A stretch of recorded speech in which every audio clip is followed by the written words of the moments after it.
suffocates, whisper in the hall, where justice wears a mask and truth begins to fall. Every thread they pull, every lie they weave, in the courtroom's dance, who's left to believe? Oh, the devil's in the details, hiding in plain sight, innocent until the gavel steals the light. True crime echoes through the hollow night, fighting injustice with no end. The devil's in the details, hiding in plain sight, innocent until the gavel steals the light. True crime echoes through the hollow night, fighting injustice with no end in sight.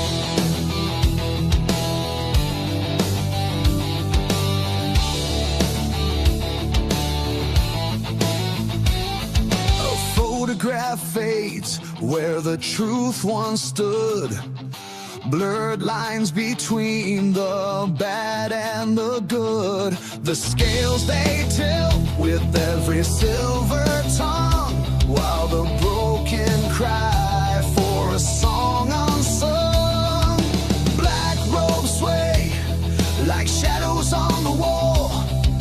One wrong word and the mighty fall. Who's a sinner? Who's a saint?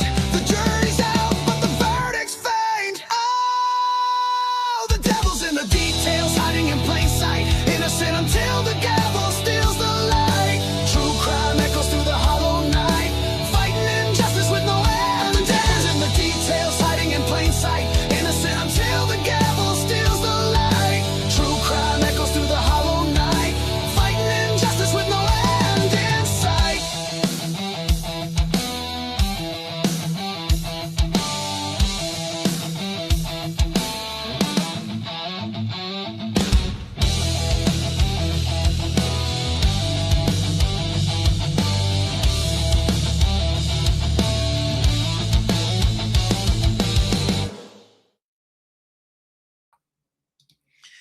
All right, everybody, welcome to a Crimes After Dark episode. And I don't know what's going on with my chat. My chat's not showing up on the right-hand side. I don't even have a button to show my chat, so that's totally effed up. For some reason, I'm getting a message that I can't show Facebook chat. I'm not trying to show Facebook chat. I should be streaming on like 5 or 6 different platforms at the same time, and I can't get an option to turn on the live chat. So I don't know if Robin can get us unclustered in the back end, but and I don't know if I'm super blurry, and I don't know if I'm super sober. I am super sober. That part I'm certain of, but I don't know about everything else, what's going on. So yeah, so forgive me for not at least making an attempt to have some chat. I do see the chat. I just can't show it on screen for some reason. Can't post to some of the destinations is what I get told. Oh shit. See, like I just pulled out, I just tried to click on the link about how I can't share posts to certain destinations. And yeah, the whole thing's a mess. I don't know what happened. Anyways, whatever. I could spend a lot of time explaining what I think might have happened, but that's neither here nor there. It is our nightly show, Crimes After Dark, Monday night edition.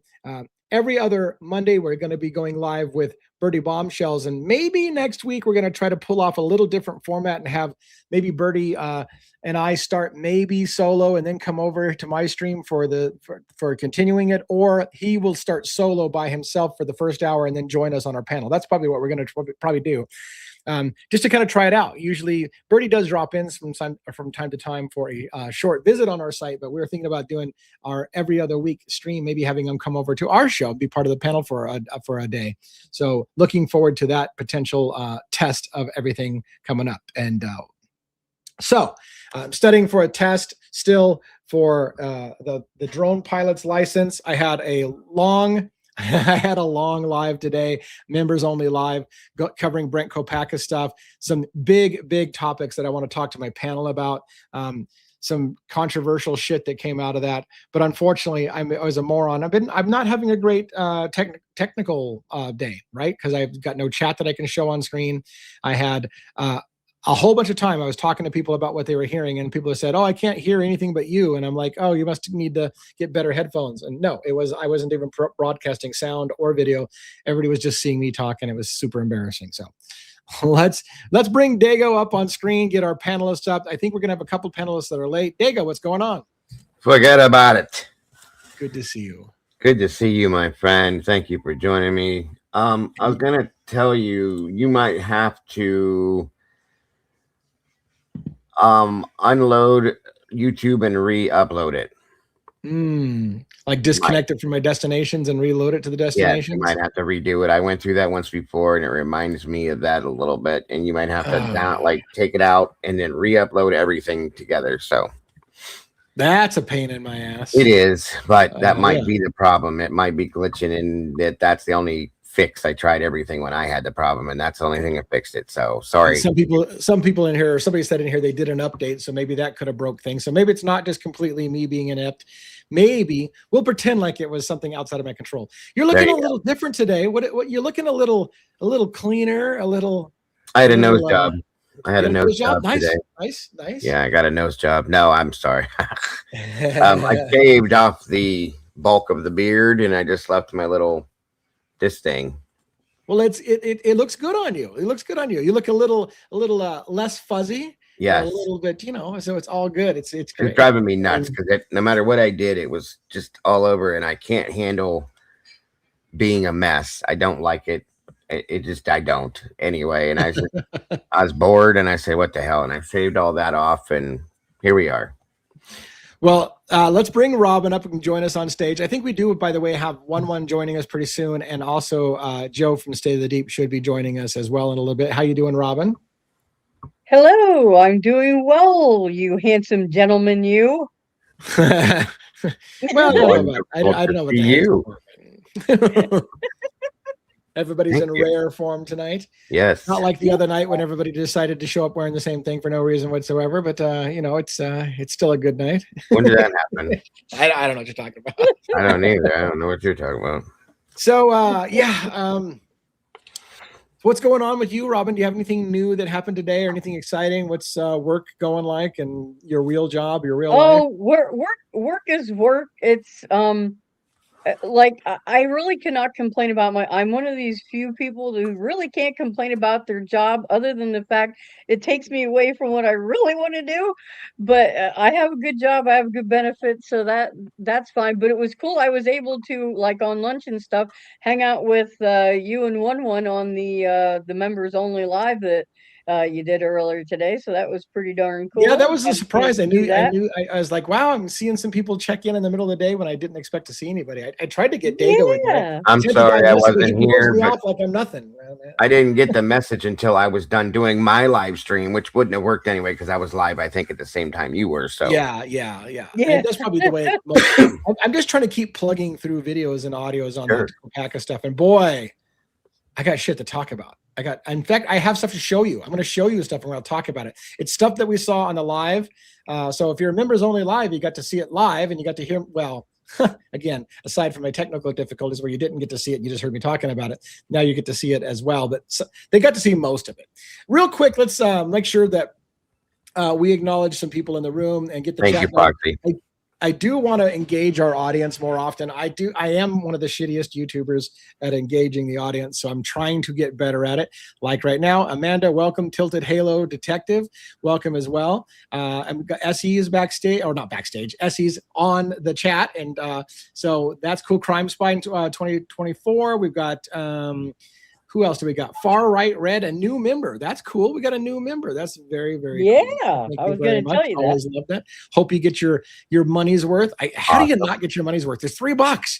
Just watching today's live alone would have worth, but especially, oh my God, there was such humorous. Oh yeah, the peeing thing made me bust my gut. It was hilarious.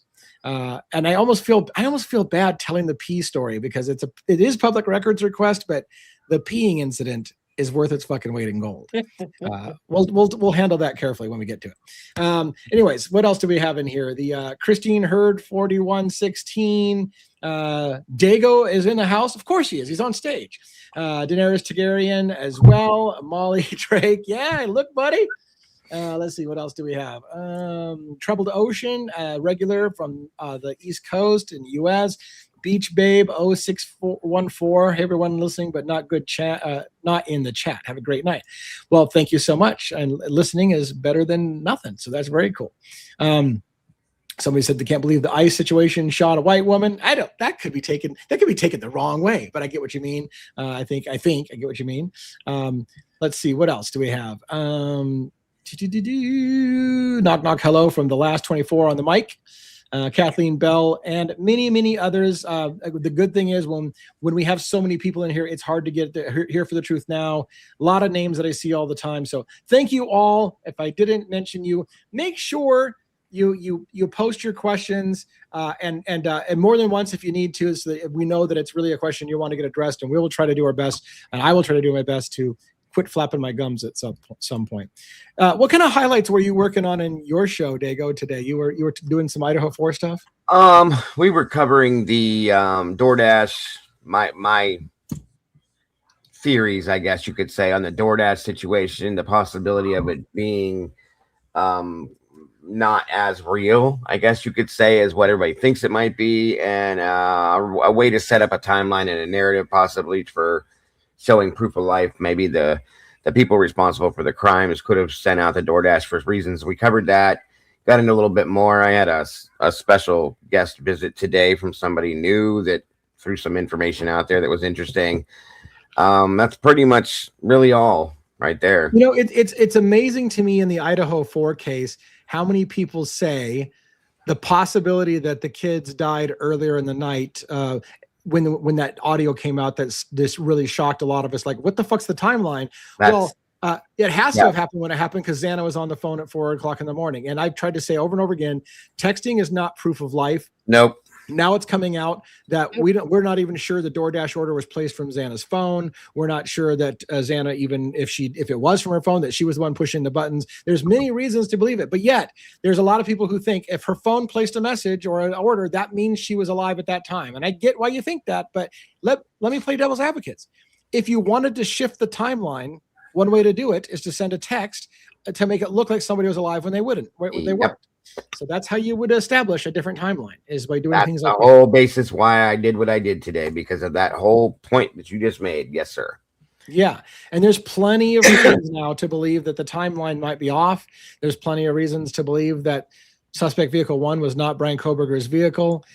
This case, it's funny because this case seems to be falling apart. Yes. Intellectually. Yes. But yet they're not going to do a damn thing about it, right? Like legally, nobody's doing anything, but the case is falling apart intellectually. Like under scrutiny, under public scrutiny, this case is falling apart. Very badly too. Yes, sir. So it just makes you wonder, like, is anybody ever going to have the balls, the stones, the huevos, the eggs, the whatever to do something about it? It might mean if it may, the upside down may come out of it, guys. I'm telling you. That hole might open up if it keeps falling apart any further, is all I'm saying. And that could be where we get something. Yeah, and everybody's waiting for Cy Ray to be ungagged. Why the hell is Cy Ray still gagged? And at this point, I'm almost afraid when he does get ungagged that we all waited for nothing. Like, is he going to come out with a gigantic nothing burger, or is he really sitting on a bombshell? I think he's sitting on a bombshell. I do too. This is interesting. Go ahead, Robin. I'm sorry.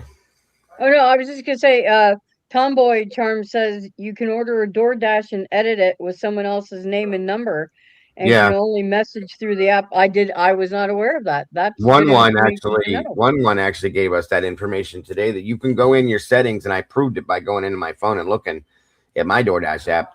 You can go into your settings and change your name to somebody else's name, put an order in and their address, and have it delivered to them as if you're them. And wow. That's a kind of that's not good. Really. No. Yeah, no, it's bad. And this question from Crud Dog, does the timeline matter other than proving BK's car wasn't there? Well, that in itself is the problem. If Brian Kohberger's car wasn't there, then Brian Kohberger may not have done it, and the wrong man's in jail, 1, and 2, the people who actually did it are free. So I would argue that is a critical problem. It's not just other than proving Brian Kohberger wasn't there. Like, that is the crux of the whole case. The whole case rests on Brian Kohberger did it. So if he wasn't there because it happened at a different time, it's a massive deal. It's a massive, very big. Yeah. So thanks for the question and the comment. It is the problem. If he wasn't there, if it happened at a different time, then he wasn't there, because again, the prosecution stated he was still in Pullman at a certain point. So if the murders happened while he was still in Pullman, then he didn't do it. So now the question is, who did do it and who's walking free right now? Yeah, and that's one of the big reasons why people are wanting to hear from Cy Ray, because it's believed that Cy Ray has the power and the knowledge to say that Brian was somewhere else when the timeline that exists is when these crimes were committed, in turn, meaning he couldn't have done it. So that's what everybody's waiting to hear from Cy.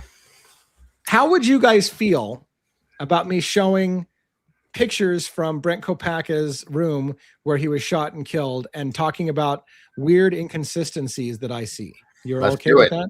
Let's do it. Yeah. All right. Let's do that. Oh yeah. We're true crime obsessors, bro. Of course we want to do that. This is what we do. This is who we are. Do it live. Do it live.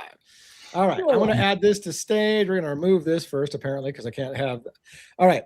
What we have here now, this is in the file package. And by the way, I'm making this, I'm making all of the public records more and more available for other people to go through and look and sleuth for themselves and find stuff that I'm missing.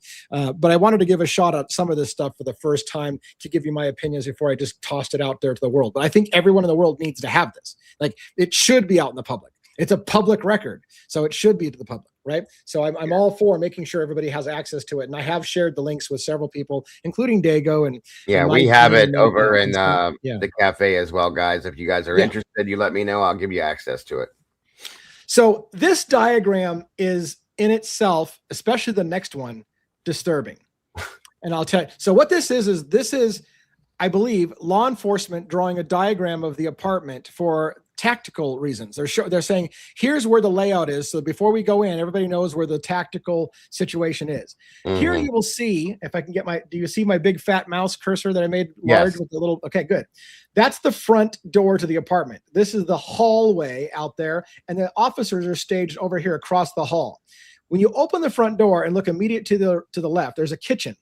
Mm-hmm. Also down the hall this way is a bedroom. That's bedroom B and bedroom C. That's where Brent Copaka was supposedly there. So if you look to the left, you're looking past the kitchen and down a little hallway. And there's also, this says bath, ? They weren't sure what this was. They think it's a bathroom. There's a bedroom C, a bedroom B, and then bedroom A is off to the right. So if you would come around the door, bedroom A seems to be over here. So it's a really weird layout. There's 3 bedrooms in that little apartment. There's 3 bedrooms in that little apartment. Wow. I believe Christian came out of bedroom B when the officers got Christian out. I think maybe that implies that bedroom A was Jordan's and bedroom C was Copaka's.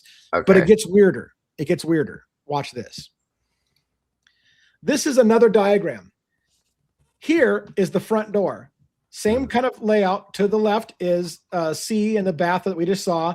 Bedroom B off to the right, bedroom A. Straight across is a balcony. That looks over to the parking lot. This is Brent Copaka's bedroom. Do you see the problem already? Sure do. That's a problem. Why is he shooting out his window at the cars down below when his bedroom's all over here beside another unit, and this is this is the balcony? So was Brent Copaka coming out to the balcony and shooting off into the parking lot? I don't see how he has an access to the parking lot. He couldn't have. They were at the front door with the door open at a point. Right. He would have had to have gone by them. Okay. Yeah. Oh no. And I do you have we need to see an exterior picture to see where windows were within what rooms. Let's see. It gets worse, man. It gets worse. Hold on. Coffee. That's wild. Brent Copaka. Yeah, we're just scratching the surface. It's gonna get a lot worse. I'm trying to see. So here we go. Do you see this image here? I'm going to blow it up a bit more, right? Yeah. Okay. There's the balcony. That's bedroom B, though. But you're right. That's not the right bedroom. Bedroom B. That's bedroom B. He's in the back part of the building. This is what I was talking to you about the other day, Lee, when I told you where the sniper was set up by the front road by the sign. Yeah. So if Copaka was in C, unless he moved to the other bedroom, it doesn't make any sense. Right. And it gets worse. It's going to get worse. I'm going to watch. So I wish his picture wasn't right there. Let me back up, see if I can get another image of the coffee house apartments that doesn't have his image overlaid right there. Real quick, Crud Dog Music, thank you for the super chat. $5. Thank you Thank very you, much. Crud Dog. All right, one more. I'm going to try one thing. I'm trying to get an image of the backside without his image overlay. All right, fuck it. Here it is. This is a good view. Is that the front or the back? That's Well, anyways, let me just show you what the problem is. So this should be a problem already, because you're right. This should be bedroom B that also has a window facing the same place as the balcony. Bedroom C should have no window access. That's the hallway right there, where that back, like where your cursor was just at, is the hallway. So C has no windows, bro. C has no windows that I can tell. Well, au contraire, because I'm going to show you what it's going to get bad. It's going to get bad. Yeah.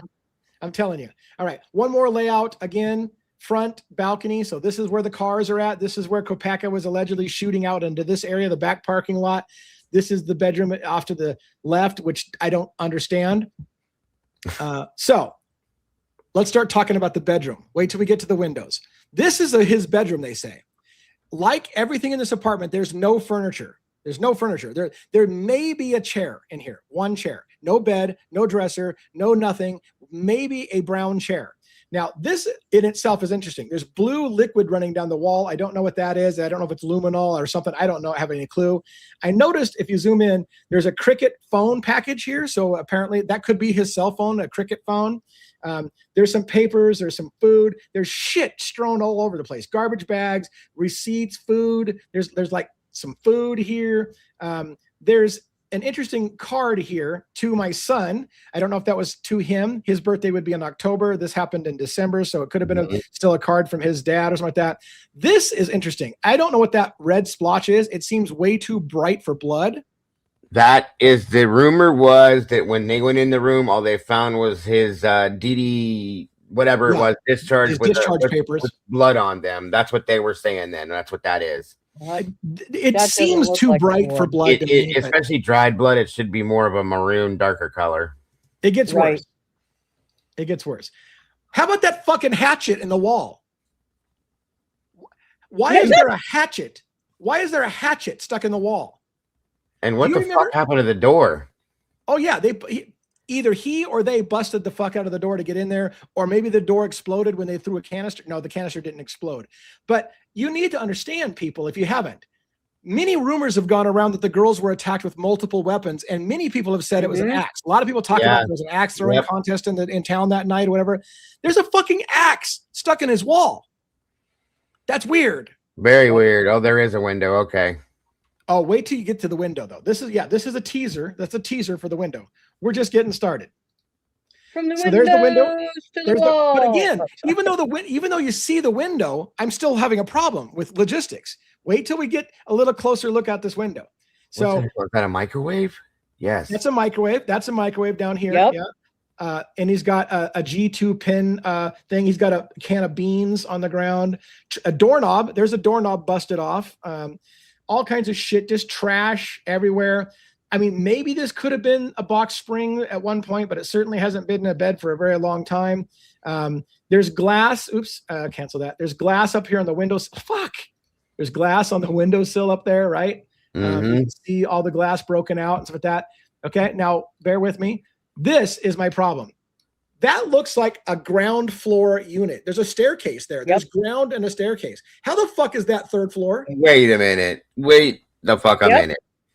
Right? Can you make that bigger? I watched it today. I was like, you gotta be kidding. What's this? That's not what they're telling us. Is that looking out any window of the third floor room in the Coffee House Apartments? It doesn't. It doesn't seem possible. No, it don't. And if this is the window that he's shooting out and they're shooting through, and that's why it looks like that, where the fuck are the police cars? I literally saw a video of a policeman shooting the canister through his window. Where are the police cars that you would see out here? There's nobody there. There's nothing there. What the fuck is this, sir? What is this? I don't even understand. What the hell? Does this not look like a staircase? It sure does. It is a staircase. Yes. Does this look like ground level? Do we sure look does. like sure does. Does it look like a three floors up? Like that tree's It looks like a tree right there. Yeah. Is that 3 floors up? It sure as hell don't look like it to me. No. Oh my God. What the I hell? feel like I think I'm losing my mind. I'm like, am I a conspiracy nut? What the hell? It ain't your fault. That does not look like that looks like a window looking out onto like first level window. Yeah, like you're looking straight out into the yard. So here's a canister. Yeah. Here's a canister of OC gas, the handheld canister. So they got a shot of that. Some people thought, even one when I had him on for a little bit today, thought there should have been some residue on the ground from the leaking of the gas out, because it's kind of an aerosolized liquid. You should see some residue. I don't see any residue at all.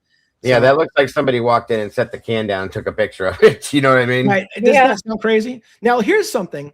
Here's a boot, a solo boot, and some clothes out in the hallway, along with some black item right there. This is that looks like a razor. Down here is the bedroom that allegedly here's bedroom B, right?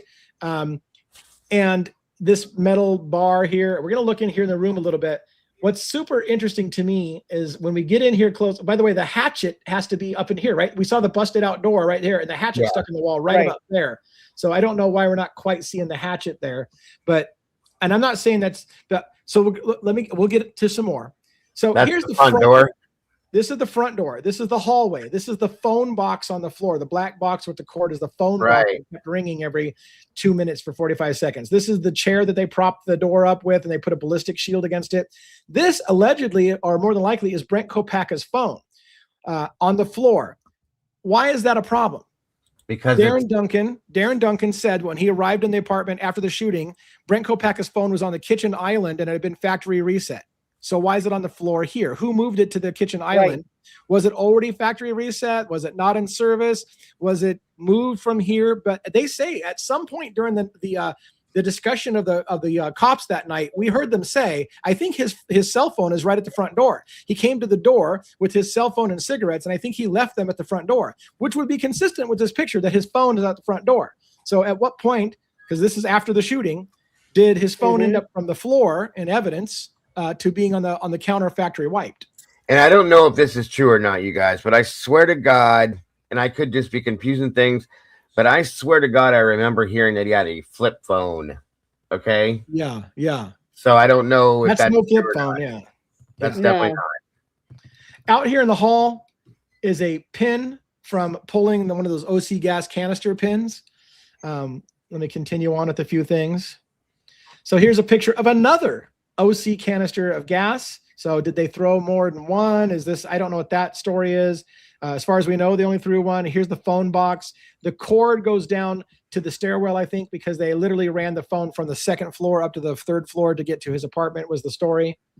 There's what another kind of a phone box is that, Lee? I don't know. I've never seen this. I don't know what phone the box hell that is. It's a Pelican case that's around a phone. So that's just the case, the Pelican case. I can't see what kind of phone is inside the phone box. But it's funny. I like to think I'm a details-oriented kind of guy, right? In some regards. It feels like it's just a good old-fashioned phone with a handset on a cradle. And I was wondering, like, how do they toss that to the door without the phone going off the cradle? Well, they surrounded it into a Pelican case, so it keeps the cradle locked down, so he could open up the case and answer the phone, kind of thing, is what I imagine. Okay, I got you. Makes sense. So it's got the silver old-fashioned corded thing on the handset, and there's the handset, and they just got it locked down in a case that he could open up if he wanted to and get on the phone with them. So. There's a pin. This one disturbs me as well. This is on the floor inside his apartment at the front door. Now, it's not a regular rifle. This looks like it's a launcher rifle for a lot. That's how they shoot the tear gas. Yeah. So I'm not sure what it's doing up here on this floor, because they shot gas through the window down below and they hand deployed canisters inside. So I didn't hear about and it's not a big deal. I'm not saying I'm picking everything to death. I just got questions. I got questions now. And why did they take a picture of it like it's evidence in the case? Like, if an officer dropped this, why are they taking pictures of it like it's important to know the positioning of that launcher? Right? I find that weird. Here's some more pictures of that boot and clothes. By the way, I'm going to go back. No, was it? Yeah. I'm going to go back. I was meaning to say right here. I think this is the other boot potentially. So there's a boot that's under some clothes. So you got one boot in the room, one boot Right. out of the room, right there. So I don't know if it's the same boots, if that's his boots or what. And then, oh, there's the, that looks very, very similar to the drone that I'm trying to learn how to fly. Sure does. Mine's not DJI, but it's almost identical in size. They flew it into a wall, I believe. So hopefully I do better in my test than they did on their live exercise. So Yeah, let's see. they must not have done too well on theirs. Yeah. Doesn't look like it. Here's a couple of, I think, spent cartridges from something outside. That I'm imagining it's the two things they shot through his window on the outside. Holy shit. How many canisters do you need in that little room? Right. And when you listen to the audio, he screams a lot.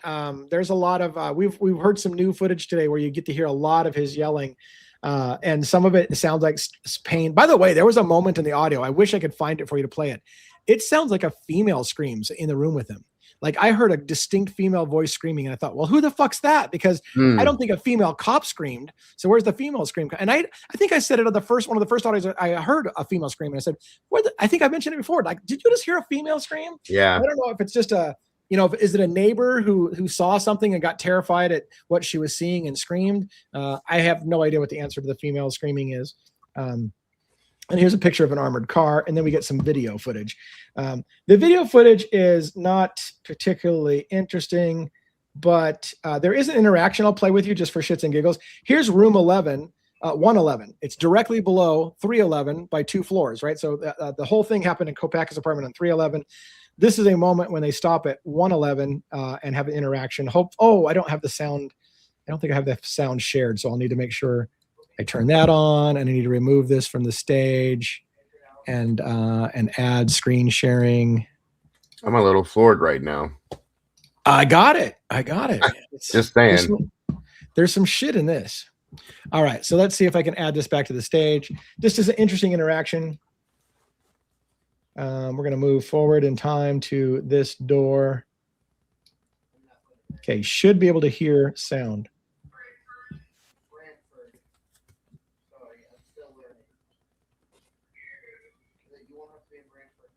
Oh, why is it so jerky?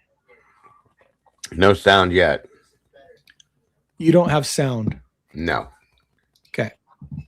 Good. I'll have a chance to share it. This is the problem I had last time. I sucked donkey. Anyways. I'm not doing well. How's that? Let's put it that way. Let's try this again. How about sound now? Let's see. Yeah. Hi. We are good. Just wanted to leave.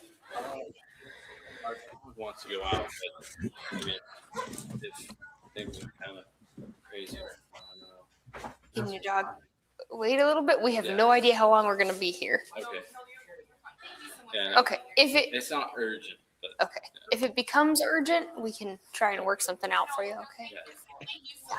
Yep. Thank you. Yeah. Just give us a call. So that was a lot from the officer that has the peeing story, but I'll tell you, maybe I almost feel like awkward telling the pee story, but it's funny and it's on public record. But I will say this. I'm going to put the panel up for a second and put this away for a second. I was bothered at first. We get to see that guy's face. We get to see all the way into his apartment. On the 3rd floor, they knock on a woman's door, and you see a woman's face who answers, and you see all the way into her apartment. And yet, when Brent Copaka comes to the door, we get black box redacted, and we don't get to see his face, and we don't get to see into his apartment. And I don't understand fundamentally the reason. Why can we see in other people's apartments, but we can't see in his apartment? And the odd thing about that is later on, we have no problem showing photos and video from inside his apartment, but you never see Brent Copaka. You never see him. So why do we never see Brent Copaka? And the only thing I thought to play devil's advocates with myself is maybe everyone's face was originally redacted.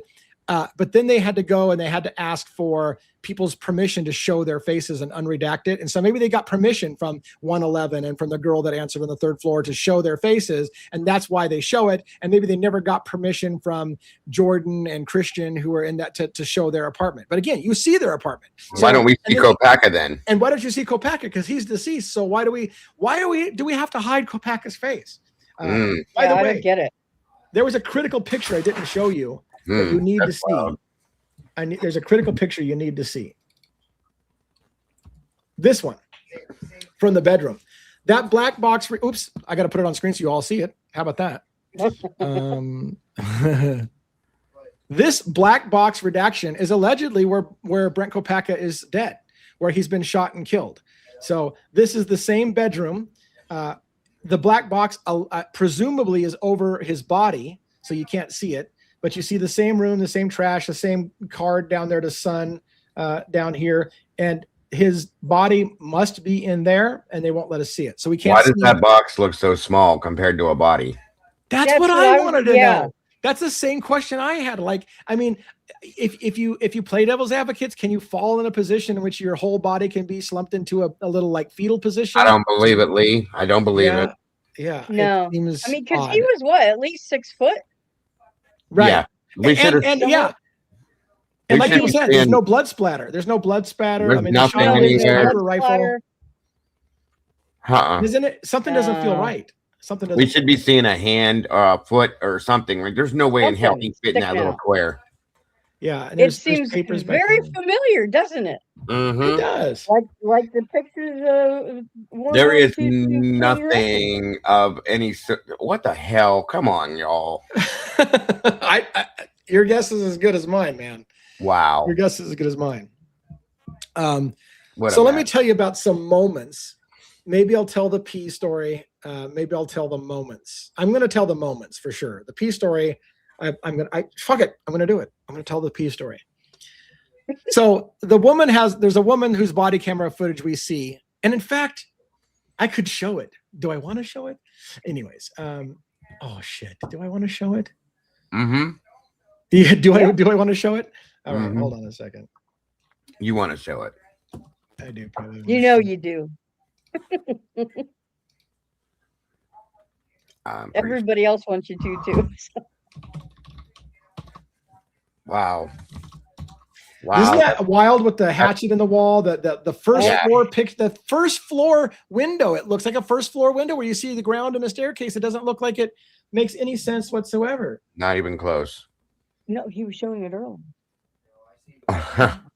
Yeah. Yeah.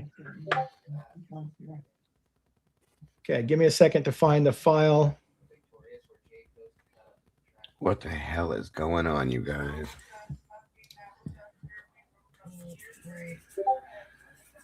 I don't know if I have the minutes written down to find it very easy for you. I might. And I need to make sure I share it with audio, right? So I do have it shared with audio. If I play a moment in time, can you hear the audio? No. Hold on, give it a minute. Wait. Not much happening. There's not much happening there. You hear sound? Yeah. All right, where can I find?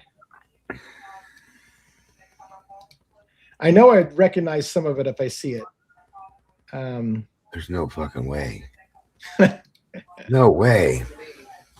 Oh yeah, there's where she's breathing a lot on the camera. Okay, so it's right in here. This is the video footage that I'm looking for. These are the drones I'm looking for. Wow. I don't even know what to say right now, you guys. I know. It's about which part? That little black box completely throttled me. Yeah. How can I not be catching the part that I need right here? Oh my God. Is this I can the right almost file? imagine his face, Robin, sitting here watching this going. Give me a second to make sure I got the right one. I know it's Brianna or whatever, however you pronounce her name, her file footage from like 3 a.m. So I know Right. I know that's what I'm looking for. 3 in the morning. Oh, do I not have it sorted? Maybe I don't have it sorted. Oh, I do have it sorted. Okay. Okay, 3 in the morning on the 15th, 3-ish in the morning, and it was this one right here. Okay, that's the second time I felt like I've got it. Why can't I find it? And if I don't find it quickly, I will just have to tell the story. Yeah. 1 is oh, backstage. Here it is. This is good. This is good. Huh? Oh, 1 is backstage. What's up, 1-1? Hello. Evening, Den. Yeah, this is the file I was looking for. Oh, there goes the neighborhood. Yep. What's up, buddy? How you doing? I'm surviving. Long time no see. Yes. Busy day for me. I was trying to find, I should have written down times because this is like for the birds trying to find this way. Yeah, I do that all the time. Oh, yeah, we get a good picture of her phone. All right. I guess I'll just have to narrate this thing because this is not even looking right. Oh, maybe this is. It just happened much earlier in the video than I remembered. All right. Hold on. Let's see where I'm at. Inside? Like inside? Yep, all inside. Yeah. So the moment that I'm looking for is a guy looking through the window. I'm going to fast forward a bunch of times to see if I can catch it. Okay, Lady Juzzy just said the body is there. They've got an unredacted version. So how did they get an unredacted version and I don't have an unredacted version? I have no idea, boss. No idea. Like I asked for the files unredacted, except for the stuff. Okay, I'm not going to find it. We're just going to fucking do it. We're just going to do it by memory because finding it this way is for the birds and shame on me and we're spending way too much time on it. How do you like that hatchet, buddy? The hatchet. So here's the thing. Oh boy. There's several moments I want to key in. The funny moment before the serious moment. The funny moment is several of them are outside and they have to pee. And she constantly is like, I have to pee. Oh my God, I have to pee so bad. I have to pee. And she's literally looking around in the hallway for a corner to pee in the hallway. Like she's literally that bad. She has to pee. So one of the officers says, hey, look, you can go down the hall and ask 111. They were up and they seem like they're nice people. Maybe they'll let you use the bathroom. She goes down there, but doesn't hear anybody. Decides to come back and she's just dying at this point to pee. Now, earlier, here's what's hilarious. Earlier, she's in the hallway warming up. 3 cops are outside. A cop opens up the door and says to her, what sounds like, and it sounded like to me too, we're going to be right in the corner just to let you know. And she says, okay. And then she comes out and she opens the door and she goes, Jesus Christ. And she steps back.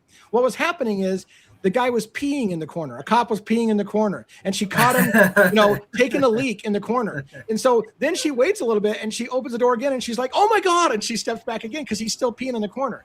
And so when she finally comes out, the officer says, what part of we're going to pee in the corner do you not understand? And she's like, I thought you said we're going to be in the corner. And so I thought that was funny. But wow. Jesus God, what the hell is going on out there? They couldn't have gone outside one at a time. Oh man, you got to tell them the other comment. You got to tell them the other comment. Well, there's a little bit more on the pee situation. So to be fair, she ended up she could not hold it, so she decides that she's going to pee in the same corner. And they were a gentleman, and they looked away to let her do her thing in the like everybody peed in this corner. Which I was like, wait a minute. 1-1. Isn't there some legal thing about urinating in public? I don't know, but can I ask a quick question? Like, I don't know what you're talking about. Wasn't there a bathroom inside there? I don't know. So they had like a flood of urine. They couldn't find it. But here's the thing: several times during that video that we watched from her camera, you can hear Brent Copaka.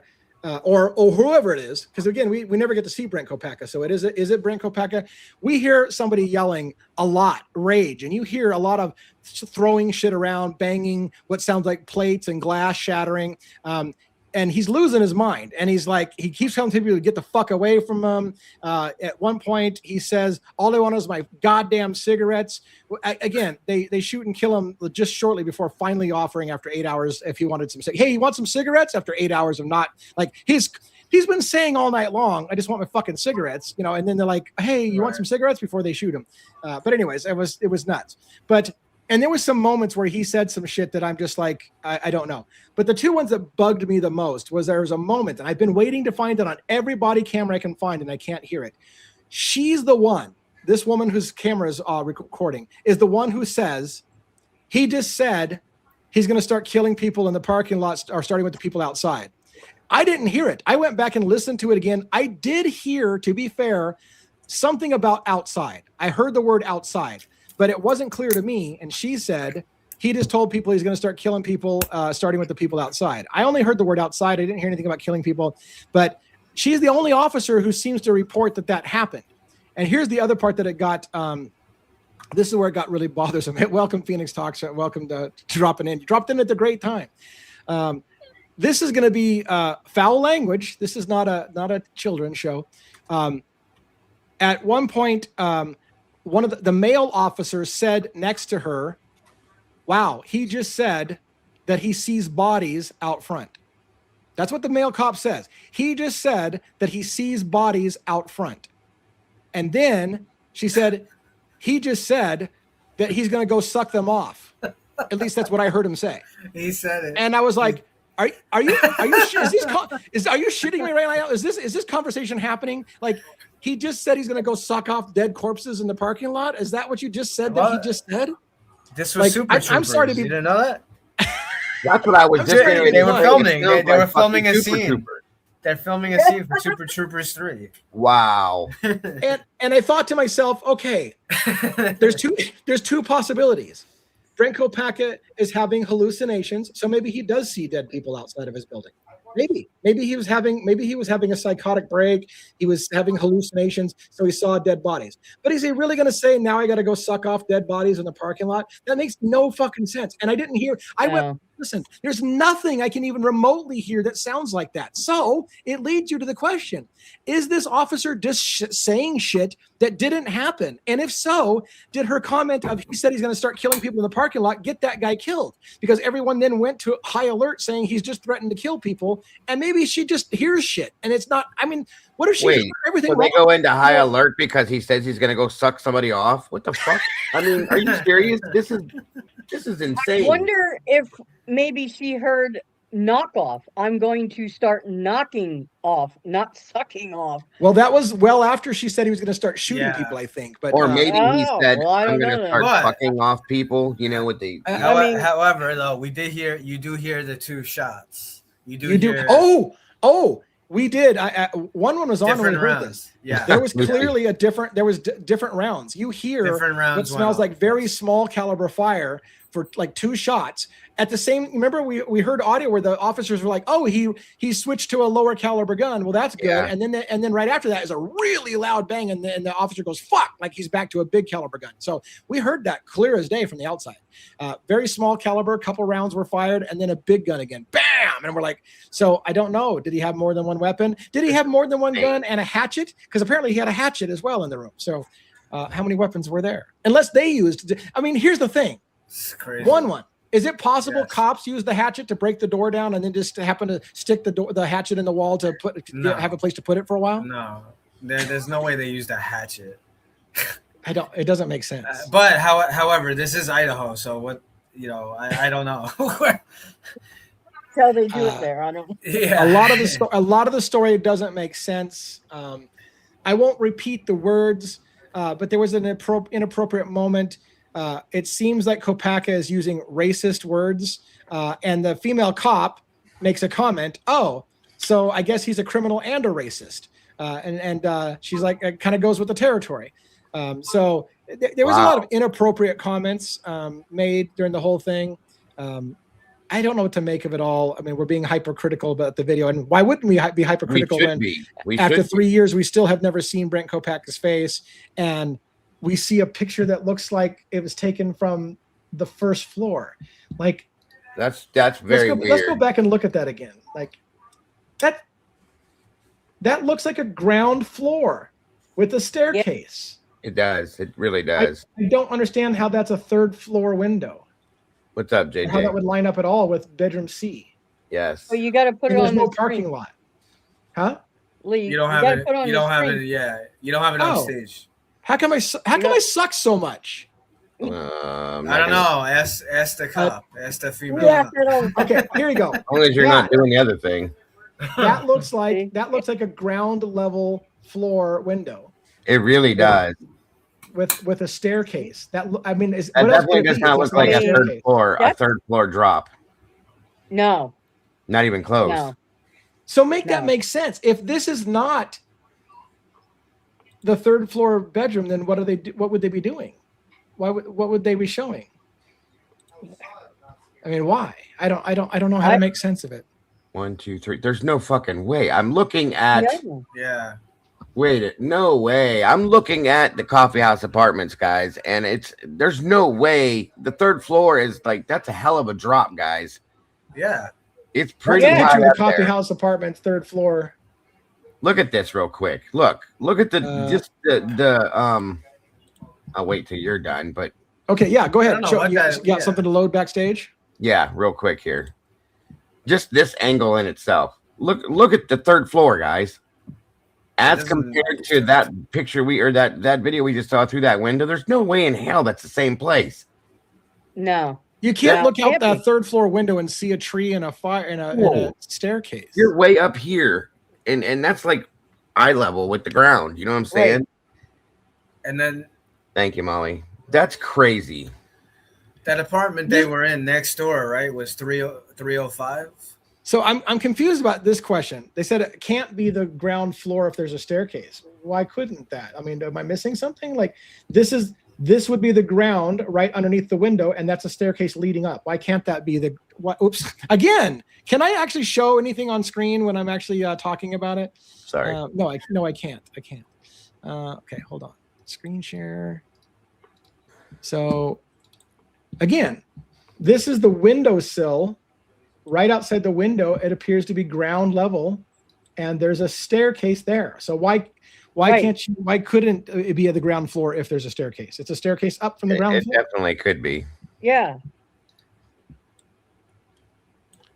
I don't know, Like man. right out from the window. Yeah, I mean, Wow, it changed that's color. the ground. What is going on? Something's off. I'm sorry, but something's off. I don't know. And like, I don't want to make everything into a conspiracy, but look, there was a moment when they say Brent Copaka just shot out the window and we saw he hit a tree branch and a water tower. They talked about that same female officer. As soon as they said that he hit a water tower, she said, well, here we go, because she's anticipating they're about to kill him because he's starting to hit structures with the bullets and stuff like that. And so that's shortly before she says he's going to threaten to kill people now. Where's the water tower, Lee? Where is it? I'm going in circles around this building right now. There's no water tower. See? Right. Oh, that has been bugging me. That whole thing, it's pinging off the water tower and all this I'm other going in bullshit. circles around this building right now. There's no water tower. Is there a tower? Maybe it wasn't a water tower. Maybe it was I don't a tower. Is there a I tower? don't see any. Here, let me throw it backstage for you one more time, and I'm gonna show you what I'm doing because this is stupid.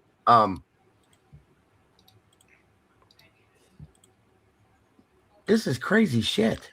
I'm wondering, am I making the mistake because they didn't say water tower? They just said tower. Either way, I mean, I don't see anything that Either would way. be. Look, okay, here's the apartments right here. Okay. Yep. All right, now I'm gonna go down the road just a little bit here. Do you see anything that even looks like a tower? No, there's No. buildings up on campus because the campus is elevated. But where would the tower be that they hit? There's no tower.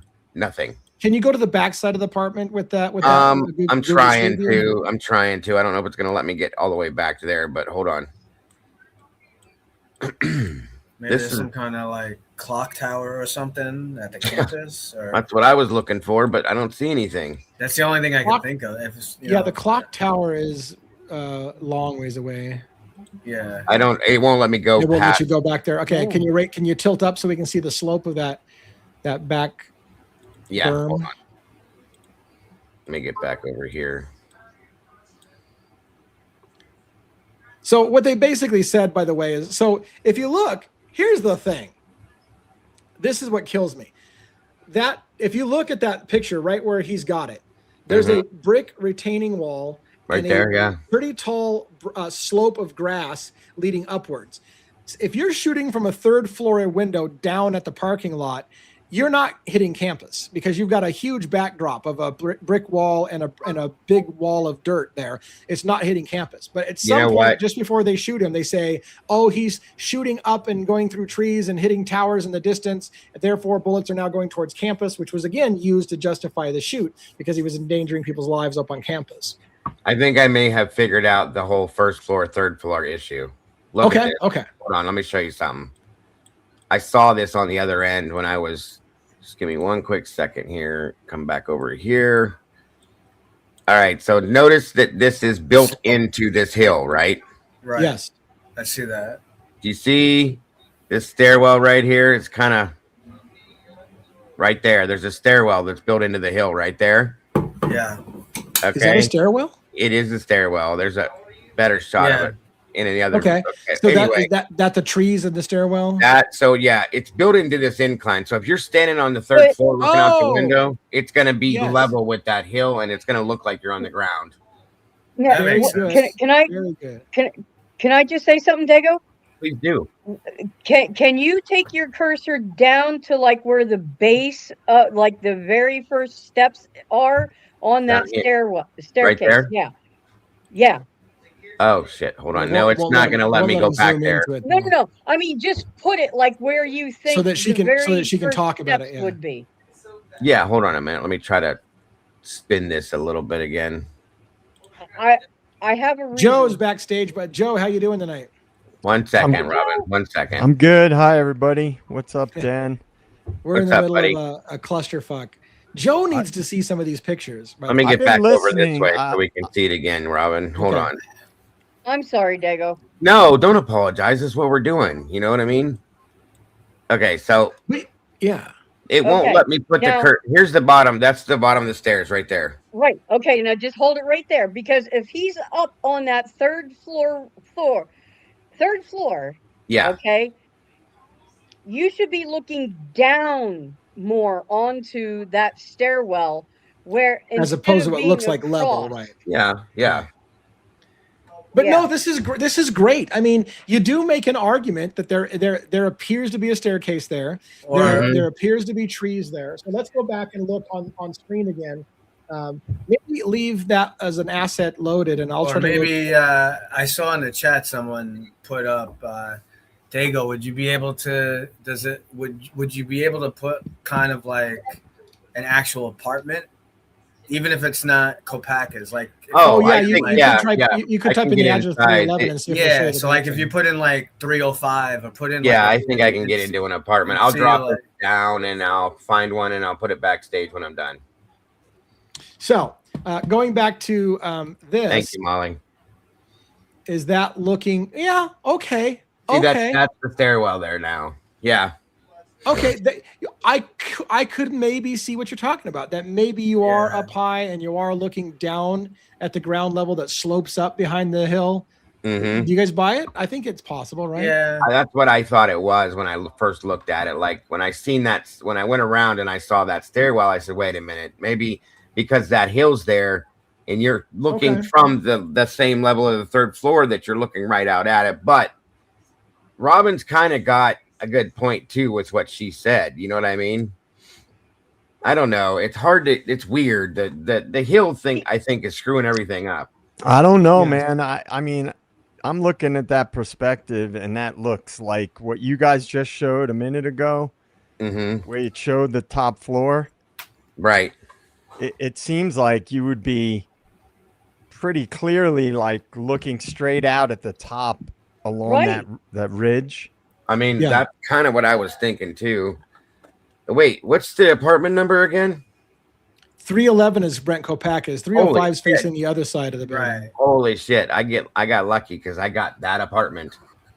Ha! Nice. That's wild.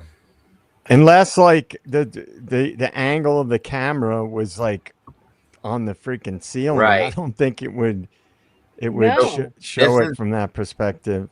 This is Coffee House number 311. It says. Yeah. So like stay there for a second. So to the left of the fridge is the front door out to the hallway. Right there, yeah. The door that's open to your left on that left wall should be bedroom A. And then bedrooms B would be straight ahead and C off to the right around this kitchen counter area. So this is the front door right here. Yeah. Okay. Right. This is bedroom A, I think. Jordan's bedroom, we guessed. Yeah. Or Yes. Right. Yeah. Okay. Jordan's bedroom, I think. Yeah. And then the kitchen area. Okay. So I'm gonna go ahead and go forward with it and see what we got.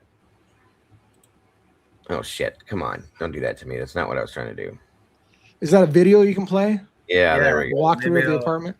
Oh snap! That's good. Nice. Wow. That's such a crazy layout. It is. So this is the the Wow, hallway. what is that? A hallway? That's the hallway. So again, the front door is way back there in the distance. Back there, that's the front So door. they of the come hall. through the kitchen, and this would be And around the corner to his bedroom C. They said they didn't know if it was a bathroom or a hallway or what is right around the corner. They couldn't tell what was right around the corner. They had the same problem we did. Like, what the fuck is the layout of this place? So there's a top-down view. There you can see it, bedroom A off to the left. The main room, the main area there. Okay. So, this is great. Pull back a little bit. Hold on. There we go. Okay. So go pull. Can you move it up? Move the whole thing up so we can get the balcony area seen in the picture. Okay. So straight ahead from the door is the balcony right there where you just lit. This to the right of that, as you move to the right with your mouse, should be bedroom B, right? And then Copaka should be up a little bit. That's C. That's where Copaka should be. So Copaka's, right. Right. Where so his window vantage point would have to be looking out right down. No, right I don't there. think it would have to be. It would be down. It'd be off. I think it would be this way. Right. Keep going. Yeah, down right there. here? Right there. It's where the patch of light is. Somewhere. Yeah, where the patch of light is, kind of a little bit around the corner. I think it would be looking out right about there. Let you go in there. Let's see. What is this thing saying? Control plus. The problem is too, though. I don't see how he's shooting at cars in the parking lot and shit from that vantage point we saw. Because when we were there, DA, remember how there was that, like you can see. It's like, There's that. Yeah. So there is the window. Okay, right there. Wait, So is that not out? That is not out. This one back here, Dago. Right. Wait.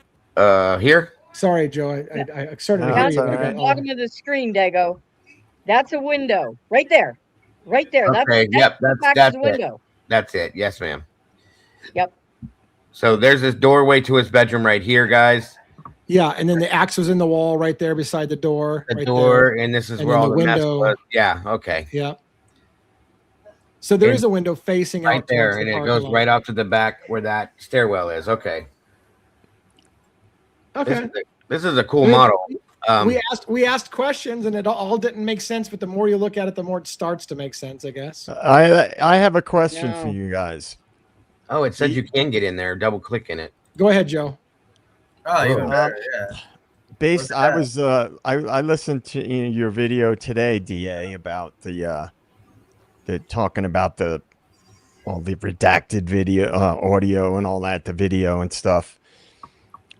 And you seem to be leaning towards being open to the idea that this was a training exercise.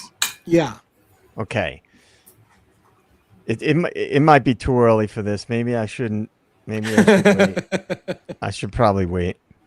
Well, Fair. here's another weird thing, though. Go ahead. Come on. This room is all the way in the back of the apartment, and I don't understand. Maybe that explains the yelling, but still. It's interesting that perspective, though, because you do see where the hatchet would be. You see the window that he'd be shooting out. It didn't seem like it had a great view of cars down below, but maybe if you looked, again, there's a slope, so it's deceptive. So maybe if you looked over the edge of that thing and down below, you'd see cars in the parking lot. Yeah, all right, Joe, what do you got? What do you got for Joe, after yesterday's thing on MK Ultra? Jump in. Well, okay. Let's just do a thought experiment, like we like to do. Yes, I know. Sorry. I just want to, people are getting mad again because we're ignoring the chat. Somebody said, click on the circles on the floor to move around. We knew that. What else is is there something else we missed? Oh, I think they were trying to get you to click on the circles on the ground. And then they said, I'm just going to give up because they're not listening. I was like, oh, I was shit. just looking at the screen. I didn't see it. I'm sorry. Yeah.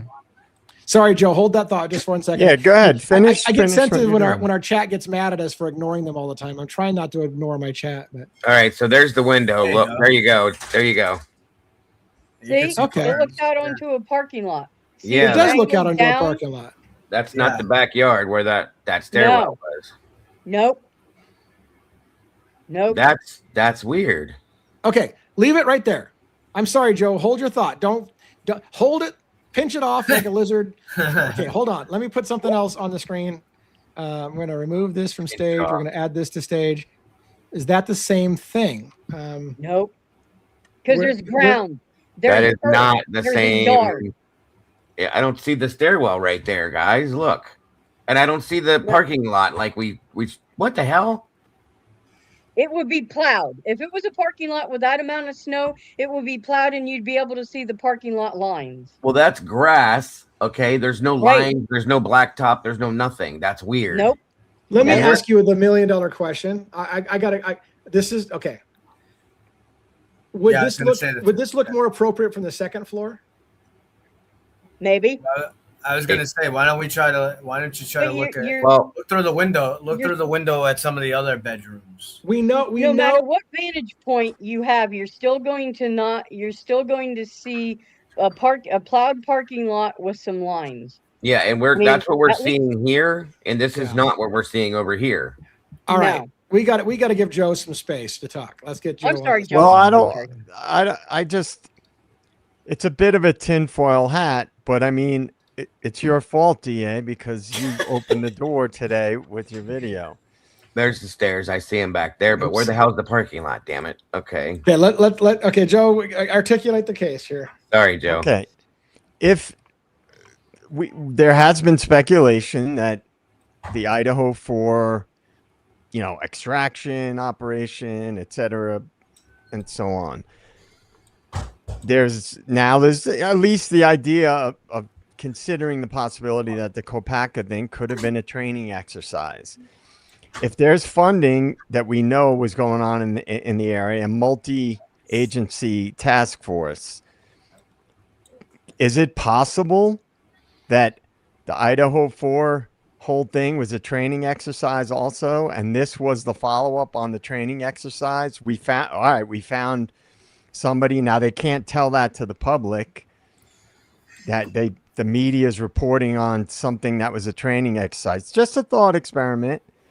And because a lot of the behaviors I've said for a long time of certain people around the case have been very suspect to me. Just off something. I use my gut instincts. Like, this person's not acting in a congruent way with what the magnitude of what happened. Right. And so then you have Othram Labs. Right. And what do you know that, one of the parents of one of the victims is partnered with Othram Labs now. Now, what has been going on a bigger scale that our government has heavily invested in? Predictive AI and predictive policing. And they've been very clear about it for years that they want to increase surveillance, right? And so if big events happen, and it forwards a certain agenda, and if it's deemed national security, then, as we know, the Smith Modernization Act and the National Security, what's that act? The National Security something Act. It's just, I'm just putting out the idea that it seems to me like the more we keep digging into different aspects of this case and peripheral things around this case, the more things that don't add up. Well, and listen, that you make a good point, and I'm not going to say I think this is what happened, but I want to play out the logic. So if someone like Brent Copaka was friendly with law enforcement and agreed to play the role of a crazy vet with PTSD losing his shit, and if they had a training exercise to do a real life simulation of how would your officers respond to this shooting situation, could the entire thing be basically a training exercise? And there was a moment I thought I heard, I'm going to say for a million times, I thought I heard 2 officers were joking on camera and they said, so what are you doing next Thursday? Another training exercise? And they laugh. And I thought, and that's why I said, what the fuck? Is this a training exercise? Because what do you mean? What are you doing next Thursday? Another training exercise? And then another person said at another point, why do they always do these things in the middle of winter? Do what things? Go crazy or do training exercises in the middle of the winter? Right? And they said, well, they usually do them in the dunes in the summer. Who? They crazy people do things in the dunes, or the training exercises usually get done in the dunes? So it made me wonder, like, are literally officers joking about, like, again, to be a real, here's the thing, to play devil's advocates with the whole, why would they do a training exercise at 3 a.m? It's simulating a real life situation. So you would want to maybe drill a changeover of shift. How are officers going to handle the changeover? So you don't tell them when it's coming. Officers have no idea that they're drilling at this moment, maybe. And they say, how do people respond to the situation? So is there any scenario in which they kind of knew this was a training exercise and not real, and they're kind of joking like, shit, I picked the wrong day to come to work today because fucking now I'm going to be at the 3 or 4 a.m. on a fucking thing. What are you doing next Thursday? Another training exercise? Like, I'm going to skip Thursdays because that's when they do training. Like, is that what happened, or is that just completely nutbaggish? Well, and as I always say, the government doesn't do things, and DA, we both said it, they never do things for just one reason. When there's bigger agendas at play, it's not, they don't just use all those resources to accomplish one thing. It's usually a multifaceted agenda. And if there's billions of dollars invested in predictive policing, predictive AI and domestic surveillance, and Othram Labs is part of that, and we know that that area is involved with funding with the NIJ, and then we also know that the schools in that area, there was multi-jurisdictional task force and multi-agency task force. Well, funding would be a good reason that explains why there's the DHS and why the FBI is involved and why people may have seen marshals at the house, because they're trying to simulate a multi-agency event, and it's got funding, and with that they're going to also forward these other outside agendas. And again, I'm not saying that this is what I think absolutely happened. What I'm saying is when I see things that make logical sense, I can't help but to create a model in my mind of how this would play out. So I got to show you something interesting. You're gonna love this. ChatGPT, add to stage.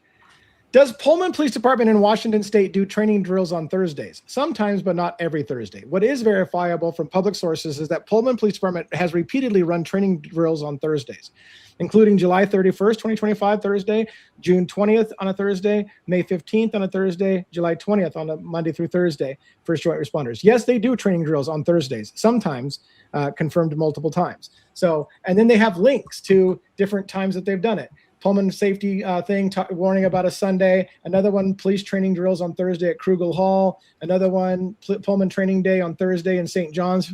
So is a Thursday training thing a routine thing in the department that they're used to Thursdays being a training thing? And that's why they say, so what are you doing next Thursday? Another training drill? And they're laughing about it. Like, is there any possibility that's a training drill? It's definitely possible. I mean, I've been involved in some training exercises here in NYPD. And, so have I. And what JJ's talking about, they'll get there'll be multi-agencies involved, and not, the public isn't in on it. They don't know that it's a training exercise. So, right. I was part of one. They had simulated an active shooter taking over a college, like went into a local college, and they did the whole thing. They had like first responders went. They had SWAT go. They had a whole. It even wound up making it on the news and everything. It was like a whole big thing. And when they do those things, don't they? Yeah. And when they do those things, don't they have actors that throw out real life scenarios to make it look like it's real and convince, so that it was as real as possible for when they're doing the drill? Yeah, and they did the one that I was part of. They had drones. They had drones in the air. It was the whole 9 yards. They did everything. And guys, is it possible that Payne is the one who brought Copaka to the area for this training? Not that he just happened to be there and he knew the cops, but he was brought in because he's a highly trained Well, like I said, he could have been playing a role of a crazy PTSD vet and playing it well because he knows a thing or two to be able to pull it off, right? And maybe it was just all a big thing. And again, maybe the officers don't know the details. Maybe they kind of know it's training Thursday. More than likely, this is a training. So maybe they kind of know it's training, but they don't know the details. So they're like, they don't know when it's going to end. They don't know how long it's going to last. They're getting pissy because they're like, fucking, I wanted to go home. I didn't know I was going to fucking be on a 12-hour shift on a fucking Thursday night. I got shit to do. Like, is it possible that could explain some of the weird behavior of the officers? Because they kind of thought it wasn't a real thing anyways. It's just a drill. Okay, and so the second part I'll add to this is if we know if we agree, I think we all agree that that's possible, right? These things do happen. I think we know it's possible. However, in this case, there's a lot of funding going into that area. And so if other agendas were at play to forward this, use the media, because we know the media lies to the public, to push these narratives forward. So we know that happens. We know the media does that. We know the government's legally allowed to lie to the public, to propagandize the public. So is it that big of a stretch? I'm just saying that the Moscow event was also part of that. And this was just piggybacked off of that. I mean, there's an axe in the wall. It's almost like they're trying to simulate like this was a guy who went haywire and killed a bunch of people. Right. And now he's flipping out on his roommates, and we have to go in and deal with the situation. I'm just saying, I know there's a lot of passion in this case and a lot of things.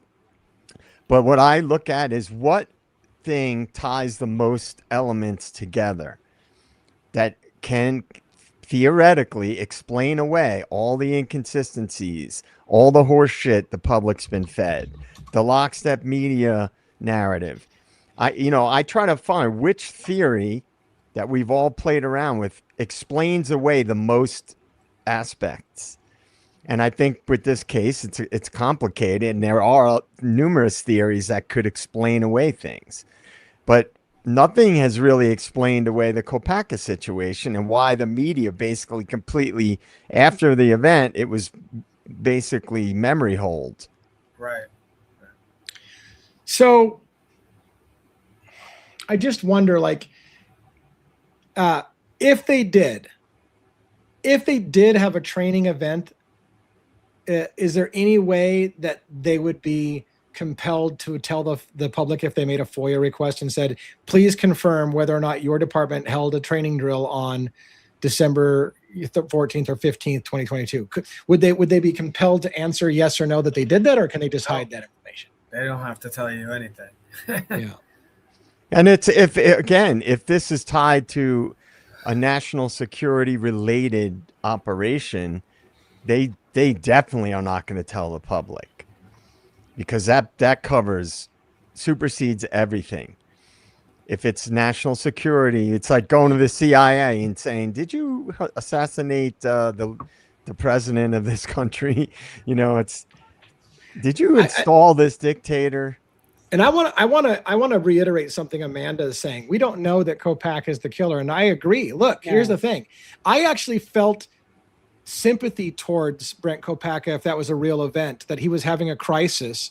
And at one moment, he may have said, I didn't murder anybody. That's what I heard something to the effect of didn't murder or something like that. And I'm like, was he concerned? Was he paranoid? Was he having a moment where they thought he killed kids in Moscow? And he's like, I didn't murder anybody. Leave me the fuck alone. I'm like, was he just having a bad day? So I don't know that there's, I'm not trying to imply that Copaka was involved in the murders. I'm trying to ask, is there any scenario in which someone thought he was involved in the murders?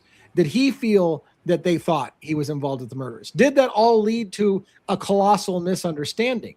Or is there any scenario in which he was involved and they knew it? All of those things have to be considered. So, all right, DA, since you brought up ChatGPT, I've never talked about this on the stream. You know about this, but I never brought it up on stream. As an exercise several months ago, I spent hours on Grok AI just doing an exercise, a logical debating exercise. And I started out with, is it possible that Brian Koberger was working with the feds on a federal operation? And at first it gives you the mainstream narrative, and it just conspiracy theory, blah, blah, blah. Yeah, that's crazy. Conspiracy, Copaka, da, da, da. This was before the plea deal. And then what I did is I picked away every aspect of it, and I kept countering with specific details. This went on for about at least over 2 hours for sure. And after about the 100th logical line item that I put in, I got it from saying there's a 5% chance that he was actually working with the feds as an operative to a 90% chance that he was working as an operative. It was actually 95, but they give you like a little margin, plus or minus, margin of error, 5% margin of error. So now I did this and I even emailed it to DA. Yeah. I did it by attacking each mainstream narrative point with logic, things that I knew, things that I know about how federal operations work. And it was a real painstaking thing because it kept trying to punk me, like trying to counter me, like there's no way, it's et cetera. And I kept going and kept going and kept going. And I'm good at picking things apart. And I went from 0% chance at first. It took me a while to get it to 5%, and then eventually to 90% chance probability that. Now I understand it's AI. I get it. I don't. You're leading it. Yeah. I totally get it. But the point is, if you can make enough logical connections between things, it's not that hard to create scenarios that are realistic. And I see, people make arguments like this is not what I'm saying. I definitely think happened. I definitely think that this was an operation, both the Idaho 4 and the Brent Copaka thing. And now I'm very confident that the Copaka thing was an operation of some sort. If it walks like a duck and quacks like a duck and looks like a duck, it's a duck. I mean, at what point do you have to finally say, this explains a lot of different things, that there was definitely, I know there was an operation going on. I know that with the Idaho 4 as well, some kind of operation. It explains the horseshit narratives. It explains the bullshit PCA. It explains the incongruence between the narratives and the mainstream narratives and, the mainstream media rather, and then the body cam footage. And then how many other things don't add up? So I hate to be that guy, but because I believe there are other possibilities as well that are very probable, but an operation explains away a lot of the things. It explains, because I say this, and then I'll end with this. I always say this. I've debated people on this countless times. It's not what happens at the time of a high impact event. It's what happens as a result of it. Yeah. Yeah. So this comment, by the way, leads an interesting, just like you said, I can be clever and really good at picking things apart. Pullman Police Department was primarily involved in responding to a real world critical incident, an officer involved shooting that resulted from a long standoff in December 22, which overshadowed their typical monthly training. One could read that to say, instead of your typical training, this happened instead. So it could, they didn't have a train. That's what you could read it to say. They didn't have their regular monthly training at this time because this happened instead. So was it just their regular monthly training that got put out to the public as a real event when it was just their pretty much scheduled regular monthly training? And the redactions are insane that you got from the with the body cameras.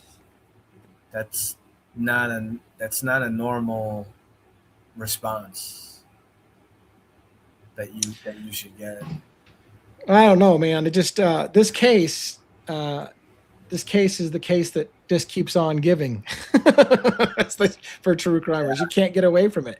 You think you're moving on to some other case that's high profile and interesting, and you can't get away from Idaho 4 because it just never stops. It never stops with something new every single day. And all I can say about this is it possible that some of us or all of us are invested in what we think is the theory? Because once you get invested, because you put a lot of time and effort into it and analysis, that you, just like we say about when cops focus on one person, like in the book Frame, they focus on one idea and they go down that road. I mean, a lot has been invested into researching this case by a lot of people, a lot of hours, a lot of time, a lot of sweat. And I just say that when enough things seem shady, it's probably because there are shady things going on. And why, if everything's legit, why so many blatant lies? I mean, I know. That's the thing. Why so many on every single level, every aspect of this case, we've been lied to. Yep. Have any of the panel watched the body camera video of Brent talking to cops? If not, check it out. Yeah, the one from the in June, right, where he was talking to cops and felt a little paranoid, thought somebody was out to kill him. That they were trying to lure him out of his apartment. Yeah, I've seen that many times. Yeah. Did you have a question about it in particular? Yeah, because I mean, what do you guys think about that? What did that event tell you? What it told me originally was Copaka said he lived at the Pimlico apartments, not at the coffee house apartments. Now, did something change? It was 5 months before, or that event happened 5 months before this event. So did he move in the last 5 months? And again, his roommate said they only lived with him for 2 months. So had he recently moved there? But I'm telling you, nobody moved there because there's no fucking furniture in that entire apartment. Nobody's living. Well, that's what I was going to say. Yeah. That would go along very well with a training exercise. You don't see much furniture. It would match very, very well. And also, he was at a hotel when that body cam footage took place. I think he was in between like places to live, so that's probably why he had only lived there for a few months, because he hadn't had that place yet. Yeah, I mean, I'm just saying, if I've said it, none of them did. Yeah, if the feds are involved, that means a big budget, and that means someone could have been brought into the area for different reasons. And let me ask a question, if I can, with what all you guys just said. So if let's say that's the case, the training thing or whatever, where is everybody? What do you mean? Well, if you're working for the feds or you're funded by the feds, I mean, if people, if enough money is behind any operation, they can do what I mean. They have unlimited resources. People could be just gone from the area. They're living somewhere else, and you want to know another weird thing, by the way, that happened, just as an FYI. One was with me today when this happened. So we were doing a long form live, and I went through all those pictures I showed you today, and we just decided to grab random body camera footage, and we didn't notice that the date was 3 days after the shooting. It's related to the Brent Copaka case file, but it's 3 days after the shooting. A group of officers, 3 patrol cars at least, pulled into a RV park south of the coffee house apartments. You see the coffee house apartments in the distance, and they're pulling up to some kind of incident at 12:30 at night, 3 days after the shooting. And the person they're looking into appears to be Zach Copaka, Brent Copaka's brother, and a woman named what was the name? Was it A with a name like an Amanda or Amber? Autumn. It was Autumn. Yeah. So and it looked like it was from what we could gather, it looked like it was a domestic violence situation where the cops showed up and they questioned somebody like Autumn, and she didn't give them enough probable cause, because it sounds like they talk about DV, an abbreviation DV for domestic violence on Zach, and that Autumn didn't give them enough PC for probable cause, so they left basically saying nothing. There was nothing they were going to do about it. But it was interesting that it was attached to Brent Copaka's shooting file, that they went out to an incident 3 days later with Zach, just right by the coffee house apartments. But now, what's interesting about that, if that was a legitimate DV call, there should be some kind of paperwork or something that they had to. Yeah, there has to be almost like that's like a mandatory thing, even if there's no arrest. Yeah, there has to be some kind of report. So we could public record if we wanted to go down the rabbit hole. We could public records request the exact date and time of that stop and say, can you tell me anything about an incident involving Zach Copaka and Autumn at this time for domestic violence, and what do you have on it? He's right. That has to be, it's mandated, period. That's a federal thing. It's not even, that's everywhere you go now because of OJ. That would be a family environment. It's even an argument.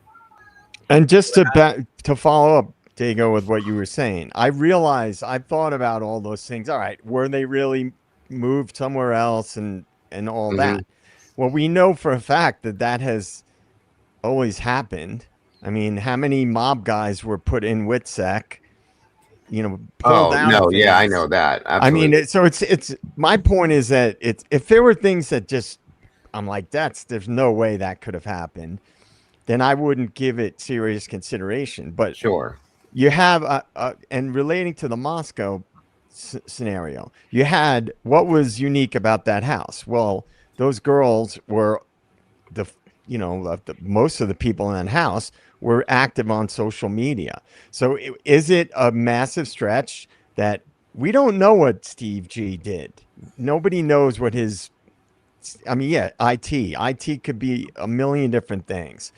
You have someone reaches out or someone's family is connected to intelligence or law enforcement. Here's some kids that are high profile. They're on social media. They're good looking. They're college kids, etc. And that's how you get chosen for an operation or an exercise. And I'm just saying that I'm not saying this is what I think the most likely scenario was. I'm just saying you can't just ignore the possibilities with all the inconsistencies and just and automatically dismiss it, especially with all the redactions and all this other stuff. I mean, redactions to me, a little bit can be explained away, like I always say, but a ton of it and shitty audio that sounds like it was messed with. There could have been shit going on that they didn't want people to hear. And so that would have exposed national security related things. Right. That question you just threw up on Squeen. Squeen. That question. On the Squeen? Not that one. The other one before it. Before the Squeen? Yeah, that Squeen one. Listen to the interview on Christie's Chaos yesterday. Okay, so Kim was on my channel like all the time. and I had phone calls with her a lot. Okay. She did bring up to me in a private phone call, as well as during one of my shows, that she had issues with Brent living with those younger kids that were college kids, she thought, and that he was way beyond that level because of his age and stuff like that. Now, there was a rumor that I think had been debunked that he worked for WSU as some kind of a tech guy, IT guy, or some shit. I think it was debunked though, and that he did some kind of security stuff or something with them. So I don't know if that we never could come to a conclusion on that. But to answer that question, Kim and I talked about that stuff a lot, and that same scenario. I mean, I'm not saying that what you're saying, JJ, is wrong. I'm just questioning what you're saying because it's interesting to me. And I told you guys I don't discount anything with these cases at all. So I don't want you to think that I was like questioning you. I'm just curious. No, man. Hey, bring it on, man. Scenario, like what happened? Because I'm watching. I've watched the emotional reactions from a lot of different people to these situations. So in this situation, my understanding is if that were to be what it was, so then we go directly to the WITSEC side of things. Then if that's what happened, and so the families would have no idea about any of this, or are they just portraying that they have no idea to any of this because that's part of the deal? I mean, that's what I don't understand with how that would work and how that goes down. But I know, like what you said with the mob, I've watched and read a lot of mob stories just because of my family in itself. And I was always curious about it. And people they disappear. Their families and them disappear and you never see them again. Nobody knows where they're at, blah, blah, blah. All that kind of stuff happens. Yes. So if this was a training exercise, that's how this would unravel, you guys think? Or do you think it would be something completely different? I don't know. I mean, there's a lot to the answer to that question. I wanted to answer this question. I mean, I don't know. Like, I think that's a federal law, I think, Lee, right there.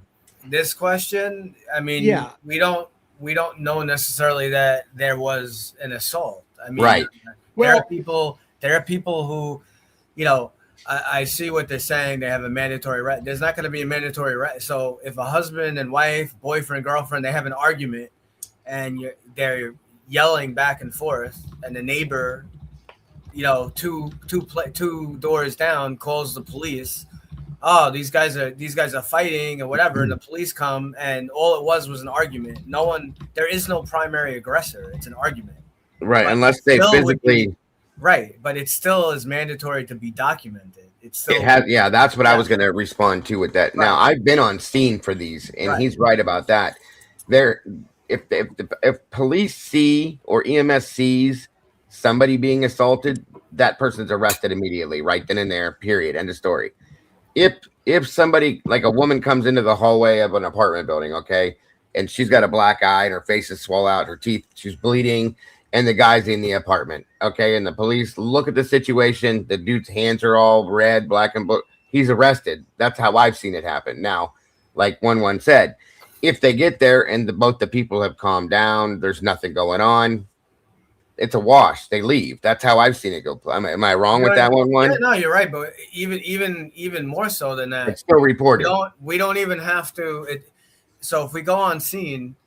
And it could be male or female, but predominantly, most times it would be the female. But it could be the male, could be the victim too. Of course, I've seen that plenty of times as well. Yes. We don't have to even see an injury. Okay, there are ways that someone can be hurt or get hurt, and maybe there is no bruising yet. Maybe there's no injury. So if police come on scene, and you know. Let's say the girlfriend says, oh, you know, my boyfriend slammed me in the chest with an iron, you know, or something, and whatever, hit me in the chest with this stick, and we don't see, there's no bruising, there's nothing, but the female says, like, I do feel pain. it's a mandatory arrest. It's mandatory arrest. Well, There is no option because right, just like with the Gabby Petito situation. If you remember, Utah PD, they separated those two that night. Remember that? And they sent her off one place and him another place. Right. I've seen that happen here too. Obviously, that situation was the wrong way to go. That was a mess. Yeah. That was bad. They did it. Yeah. I mean, that situation, I could tell you that situation that happened with Gabby Petito would be impossible to happen in New York City. Right. Because absolutely, what I would tell you if I was on scene, whether people might agree or don't agree, but based on family offense laws and what we have here, at least in New York City, being on scene with the Gabby Petito and that situation, they both would have been arrested, both of them. Right. And you know what would happen? It would have wound up going to probably family court, but you know what? Gabby probably would have lived. She would have. Yeah, agreed. I agree with you on that. She would have lived. So absolutely, and Wazowski said Baltimore City as well. So yeah. Okay. I'm sorry I didn't mean to like jump sideways. I just curiosity. You know what I mean? So. But that other question that was brought up after that one, the one about, again, this hasn't been proven. It's again, another thread that we pull. There is rumor, a rumor, not about green aliens, but a rumor that Copaka was involved heavily with the drugs. Right. And think about it. If he, supposedly him and some of his family, he's involved in all kinds of different houses I think he lived in many different places. Think about it logically. What would, if someone was some kind of, higher end drug dealer or whatnot, where would they go? I mean, a college is like a breeding pit for drugs. So yeah, he's 30 something years old. Doesn't necessarily mean that, he's some kind of, freak or he has an obsession with young girls. It may just be about the drugs in itself. That would be an opportune place to expand your business. Yeah, I mean, and as I've said, if I can't find logic behind any ideas, like any one of the different stories or threads that we pull can be picked apart somewhat. That's just the reality of it. Like any single theory that we may have can be picked apart. I'm great at picking shit apart if I want to, but I tend to, I tend to lean towards that there's a cover up going on because there were people involved at the school and federal money was involved. And so there was a real need to steer away from certain things. And there was a big buyout supposedly going on, right? Yeah. Phoenix University. Right. It was like millions and millions of dollars. It was big money. Huge. It might have been like, I don't remember what it was, but it was pretty big. It was money. some kind of big, and then it wound up, right? Did it wind up getting canceled or something? They lost it. Yeah. They lost it, but that definitely would be a reason to hide stuff. Well, I was laughing too, because when you say I can pick apart anything, how about picking this apart? It's a guy who's just an incel from the college over and has no connection to the girls, no connection to the house. His cell phone might have pinged off the cell tower that services the residents at 1122 King Road residence, and it could have been his car, that suspect vehicle one, maybe like that. If you're gonna bust my nuts because we're questioning with some little detail about the Copaka shooting or whatever, going, well, you're clearly an idiot because this. How about the fucking official story? That story sucks balls. Like way worse than any of these other alternate theories we're discussing. Even possible. That's what people seem to forget is that the but now it's not even possible anymore. We know suspect vehicle one is not BK's car. Right. And the answer always is, when you say, look, the main story doesn't make sense, they go, well, he pled guilty though, so shut the fuck up. He pled guilty. So you guys still need to shut up. Like, you're right. Maybe it doesn't make sense, but he pled guilty, so it's the end of the story. Yeah. Well, I mean, I had to go through all that stuff with Grok mainstream narrative, Grok AI, to pick apart, like, this guy has, I dug into every aspect of it. This guy has no ties to any other violent crimes. I mean, I studied this stuff. I laid it all out. Well, you talking about BK or Copaka? Yeah. Well, I'm BK, talking about Koberger. I'm like, they were not able to tie him to any other violent crimes. No. Murders. I think the only thing they said, he may have been involved possibly in some burglaries here or there. Right, but like no violence, right? No. Yeah, and I mean, I went through every aspect of it and picked it apart, and then I threw in there. I mean, the kid was going to school to get a PhD in criminology. He probably wanted to be a high level, law enforcement or intelligence or DHS or the feds, and so it's not congruent for somebody that's pursuing that to just go to across the country for school just to shortly thereafter commit a quadruple homicide. It's more, I basically laid the argument that he could have been there because he was in the either being recruited or he got called up to the big leagues for an operation of some kind. And with everything we've seen with the Charlie Kirk case, with Tyler Robinson, with Luigi Mangione, in my opinion, and other high profile cases, it's, to me, this case screams some kind of an operation. Now, whether that's only just a cover up because they wanted to shift the timeline because it would have implicated certain people that they did not want to be implicated, and it's really just that simple, and he's being framed, then and it can be hybrid too. It could also be a hybrid of both. Right. It can be many things. I do believe operation was going on, and maybe just something went south somehow. I know people are like, well, how is that possible? If FBI and all these people were watching the house and this and that, how could something go wrong? But things do go wrong. Right. Time.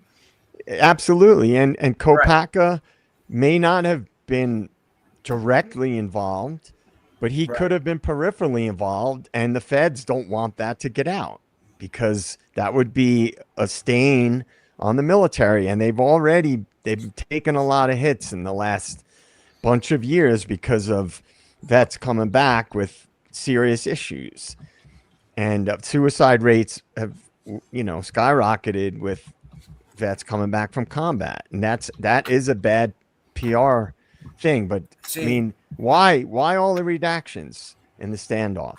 What are you trying to hide? It just it doesn't make any logical sense other than they're covering something up. Yeah. Well, they're definitely covering something up. That's never been a doubt, obviously, from the beginning. It's just, what is it that they are covering up, I mean, I don't know if so. This comment here, and when the night comes falling, the officer states he's going to be expelled from WCU. I don't know if people here, if people in the chat, if some of you have actually read any of the papers or any of the stuff that Brian wrote. We covered, Robin and I, like a few months ago on a Sunday show.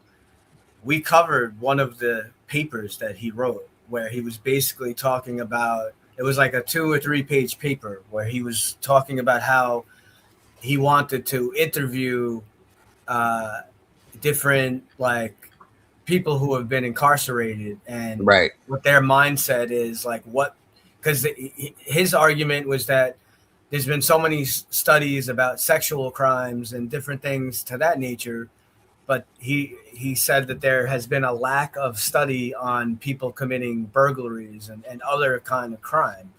And we went through. We read that 3-page paper, and let me tell you that this guy, you know, just read. I mean, he has a bunch of paper, a bunch of stuff. You read that 3-page paper, and you can see why he was going for a PhD. I mean, it was written extremely well.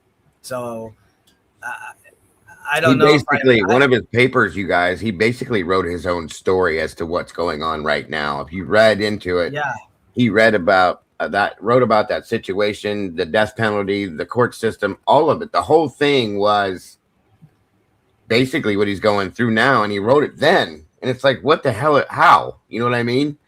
It's what he was studying, and it's weird. And then he ends up in a situation that he was reading. A real quick, somebody had asked if there was a picture of what Brent looked like near the time of his death. This was This is a picture from that video footage back in June, and there's another. I couldn't find it for you, but there's another picture of what looks like him standing outside the Pimlico Apartments the night that there was a car accident, and he looked the same then too. It's definitely looked like him. Or 99%.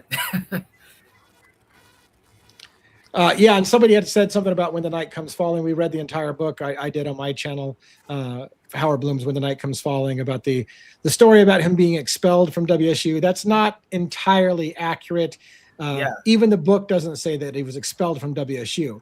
What the book said, he was being dismissed from his teaching assistant's position, which then by extension they said, well, if he loses that, he's going to lose a lot of money and he won't be able to afford to go to school. So it was essentially the end of his career at college. He was going to have to drop out because he relies on that funding. So somebody made a bunch of steps that said he essentially was being kicked out of school because he was being reprimanded and kicked out of the teaching assistants, and therefore, by extension, he wouldn't have been able to afford his schooling, and therefore, it was the same thing as kicking him out of school.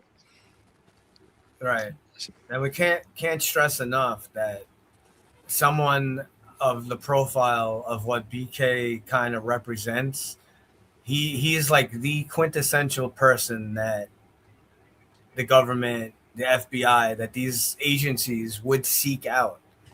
You know, I don't know how else to put that into people's minds. Is that what happened? We don't know 100%, but on the level that he's at, I don't think some people realize like what it is to go for a PhD. I don't. It's not. It's like the highest level that you can kind of get to. And another thing too is if you look into, and especially in the last decade, who the intelligence agencies hire, it's not like special forces, because remember, there's analysts, there's different branches of like the CIA, for example, but the FBI too. And somebody that's really good with like forensic analysis and computers and cloud-based stuff is who they hire now. It's not the macho guy that you would think. If you look at all the different CIA guys that have been interviewed, the new school guys are not like the old school CIA guys. They're kind of like nerdy and really into gamers, and they're really into, tech and programming and hacking and all that stuff. And so I think it's a really high probability, in my opinion, that Kohberger was working either for the feds or he was working in conjunction with them through funding on particular research studies, which is fairly common. And I mean, I wasn't even in a graduate program, and when I went for my undergrad, and my university, which is not a huge school, it was like a mid-sized school, maybe like 15,000 students, had the largest psychology grant in the entire country, and it was DARPA. And I didn't know about DARPA back then, other than hearing about them. And they were doing research at my university, and we know now for a fact that intelligence and law enforcement recruit from colleges. Yeah. I you see this. the- I see this comment about the autism. So, I got this other one pinned first. Yeah, you want to bring that? Go ahead. Yeah, because Robin addressed kind of like we've talked about. Yeah, did you want to answer that real quick, Dago? While I have that on the screen. I've responded to situations like that a couple two or three different times. One time there was a guy that had banded himself into his home, had guns, turned into a standoff that lasted about 8 hours, and it ended well. They brought I can't remember, I think it was his daughter showed up she was like an hour away. She showed up, talked him out of it. He got put in the hospital and everything turned out well. A couple of the other ones were never that bad. They was just flipping out. He wasn't on his medication and needed to go to the hospital, and he was very well, very, very cooperative. And then the other one was pretty much the same way. And that's how they both, of those, the ones that I've been interacted with. But the one with the standoff, the guy was flipping out, and there was a lot of paranoia involved, and he was by himself in the house. Another situation where he wasn't taking his medication, in my opinion, and it just unraveled. It happens. But again, I don't. To me, I never saw. I looked at the Copaka situation, as everybody knows, in the beginning of the case, and I could never really link it. But the more we look into Copaka now and see different things, I question it, guys. I still question it because we never got any true to life, real answers. And there's too many other. It's not so much Copaka himself. Yeah. It's the things around him that didn't make sense. Like the roommates, or so-called alleged roommates. The way it went down, the interview with the roommate, with Jordan Baker, that interview is so weird to me. It just doesn't make sense. Things like that are what made me re-question it to some aspect. So, the question about the autism. Autism, yeah. So, just to address that quick. So, I know some people probably like, oh, well, if he had some kind of autism or mental thing. First off, just because you have autism, there are many, that's a kind of very broad statement. I could tell you that people with autism, I have someone, I know Dago does too. I have a family member that has a variation of autism, and they can be very, very high functioning. Sometimes people with autism, in a certain field or whatnot, they can be, extremely, extremely smart. So you have to think again outside the box. You can't think, oh well, he had this mental thing. There's no way. How would BK? How would he go to the the FBI Academy? How would he pass the stuff and whatever? If he's smart enough and he could be an asset, you think they give a rat's ass? You know how many people probably already work? Yeah, people that already work for the CIA and the FBI and Homeland that have autism. There's probably tons of them. You think they care about the academy or that nonsense? If he has some kind of special skill that they could use, they would find a way.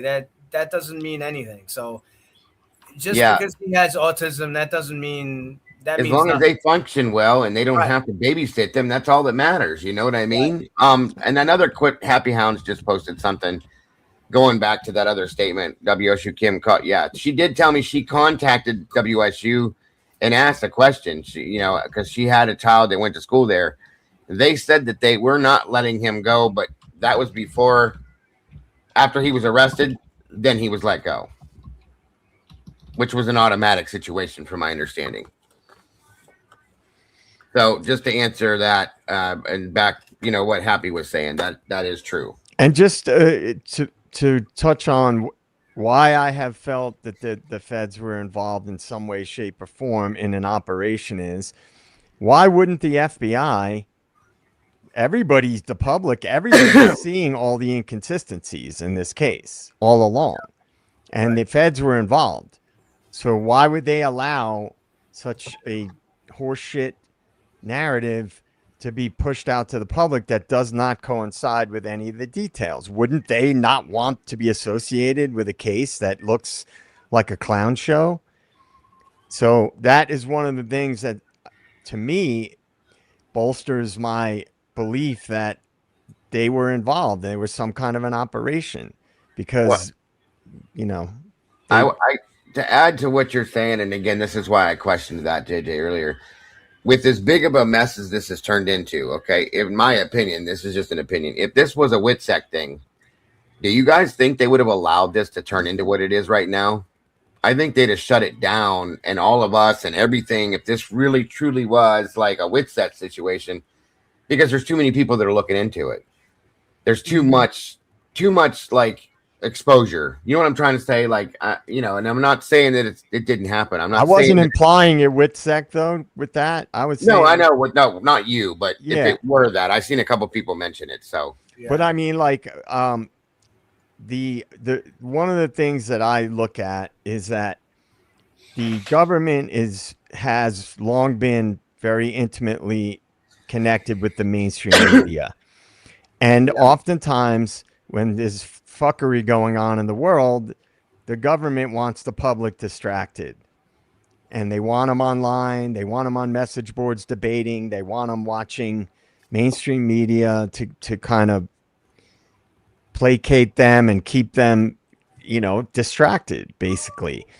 And I think whenever I see the mainstream media in dead lockstep on a case, is an immediate red flag to me. Like immediately on dead lockstep on a case with the mainstream narrative. And so the WITSEC thing, or an operation that was like an extraction of any kind, that's not my strongest feeling.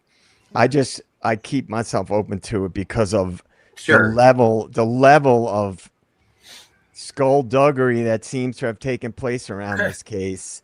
Yeah. And again, the feds, like, why the feds have been in the hot seat for a while now. The FBI has been in the hot seat for a while. So I don't know that they would want to go along with a shoddy run case like this unless they had some involvement in it on some level where they were supporting all the horse shit that was being fed and the inconsistencies. Well, and I think part of it, Jay, that's a good point, JJ. Like Lucy said, this has always been a federal head game. I agree with that. It always has from day one. Here's the other side to that too, though. Like, or not really the other side, but another point to that is like they told, okay, for the DNA thing, you guys know this. When they did the DNA work on this, they told MPD and them, don't use this, don't use this, don't use this. Okay. Yeah. Here's what we're gonna do for you, but we'll deny it. Absolute deniability. We're not gonna. You didn't do this anyway, and they used it anyway. So in turn, then they get brought back out into the spotlight. Okay, which I'm sure they're still bouncing around behind the scenes, like avoiding things. I'm sure. Which is hence where we're at. But so there's that too, to understand that, the feds did their thing in this. We know what they did. We know what they shouldn't have done, but they did it anyway with the DNA, with the the cast info and all that kind of shit. They did a whole bunch of fuckery, like you guys said. But now it's out there and it doesn't seem like they're doing anything. I mean, they're still pulling the whole deniability thing no matter what, but it doesn't seem like they're doing anything more to cut anything more to cover it up than they have done. You know what I'm saying? Like shutting anything down. I would have imagined. I've been thinking about that today a lot. Even though I have my other thoughts, I can't understand how they're not shutting this down and shutting us down and having people not talk about this if it's that like in depth. You know what I'm saying? That's what bothers me about it. Like, why aren't they doing that?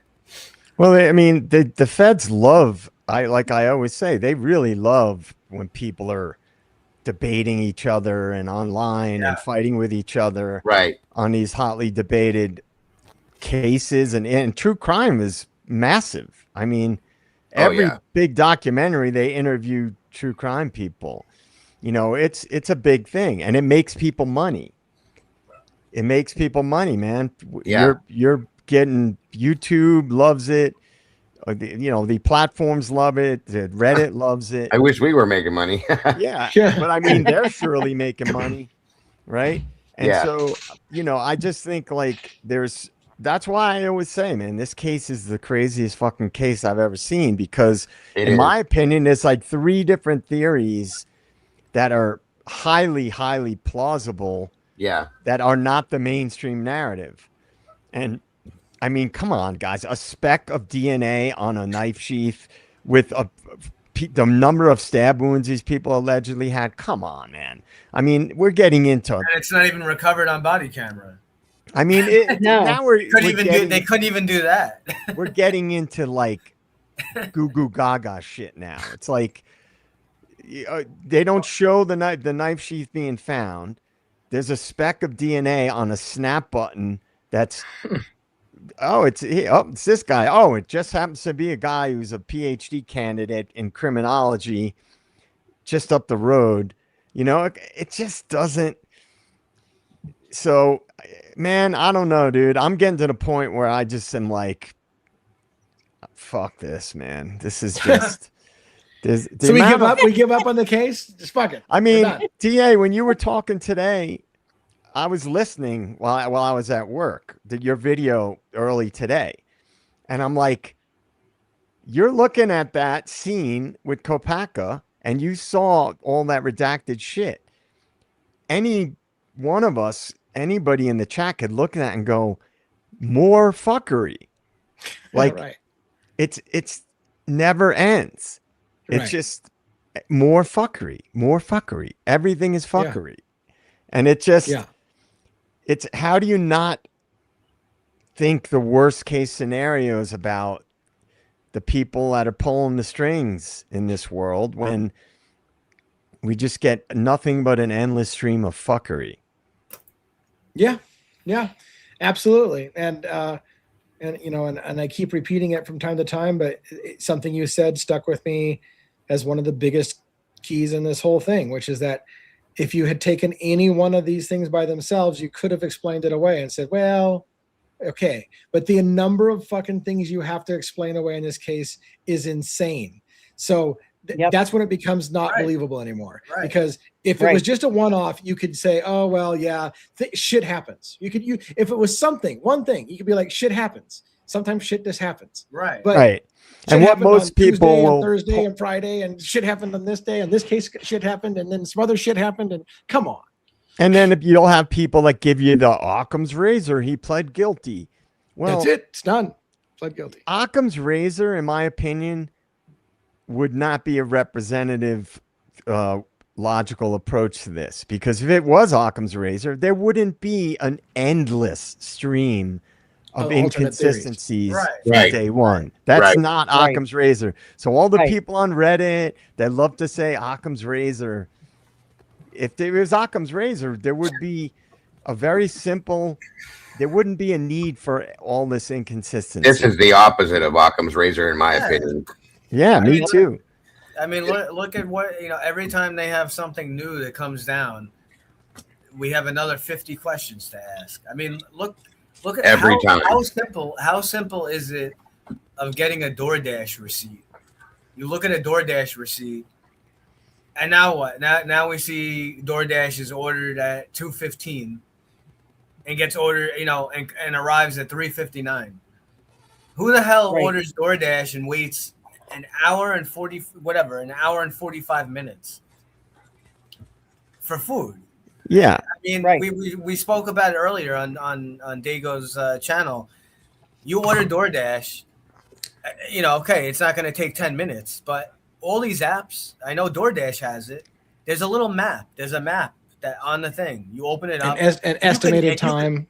Estimated time, but not only estimated time, it'll show you real time where the driver is. You can see where they are. There's a map, You're going to tell me that someone is going to wait an hour and 45 minutes until they send a message? Oh, that's actually the secondary. Yeah, that was the second time. The first time, she was way super late. They canceled the order and they had to remake the food the first time, and then that happened. So that's pretty wild. I will concede right now that it could be that Copaka had nothing whatsoever to do with this case, and if that was in fact a training exercise, It was not. It was that. It was a training exercise, and it was the public is not going to get that information, and that, you know, if that's the case, you know, I'm willing to concede that that may be completely separate from the Idaho 4 case. I'm willing to concede that. But again, it just, when there just seems to be so much being hidden from the public from every step of the way. We could, you know, no need to go through it all. We all know what it is. It's just, Yeah. you know, it's just, I just think that we've gotten to a point in history that the powers that be believe that the citizens don't matter. We're just pawns, you know, we're just things to be moved around on a chessboard for the benefit of people that are powerful and wealthy and elites and so on. And it's just, I really have seen it escalate in the last 5 years in America and around the world, really. And it's just, you know, the way my mind works, I believe that a lot of these things are connected. I really do. Yeah. I just definitely. I mean, shit doesn't make sense. Anybody who if wanted to look at my X account and go back 3 years, 4 years, and search different things, I predicted so many things of the path that we were going to go down. And people, I've had friends, you know, my buddy who went to military school, and he was around a lot of Navy SEALs and guys that became CIA contractors. He wouldn't hear from him for months, and then he'd hit me up with a text like, "Dude, you predicted that. How did you predict that?" And I'm like, it's not that hard if you know what the end goals are. Right. Yeah. It's not hard. Well, all night long we have talked about one case, and there's no real time. There's no real time to do another case. So I think I will just stay with this last case. Is there any parting thoughts that you guys want to share on the that we haven't covered? I mean, do we want to go back and address the question about, I mean, did we resolve tonight that we feel comfortable that that picture is consistent with looking out the window at the slope behind the house, and it can be the one, or do we still feel like it still doesn't quite make sense? I mean, I mean, you did great, Dago, showing at least where it very much could be the trees and the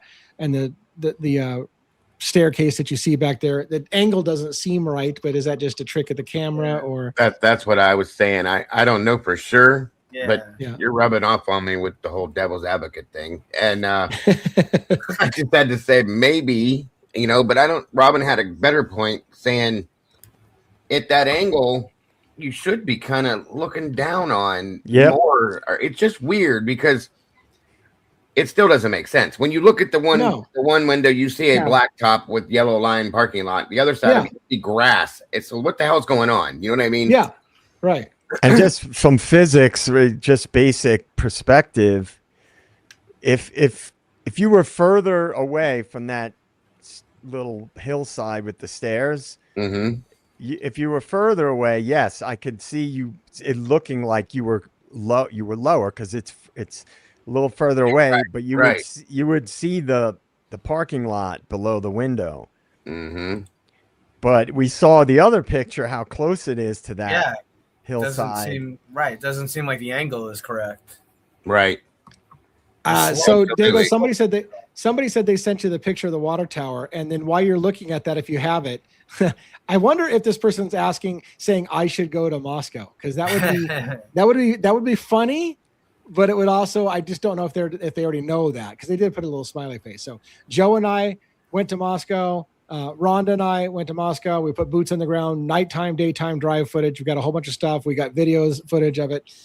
As Joe would say, he's still pissed off. I still haven't shown all the footage of that night, which is it's been fucking months now. It's been months, and I still haven't shown some of the best moments of that footage. But yeah, we went. We put boots on the ground. You got it to show us, Dago? And we went to those. It's already backstage, bud. And we went to those apartments too, by the way. Yeah.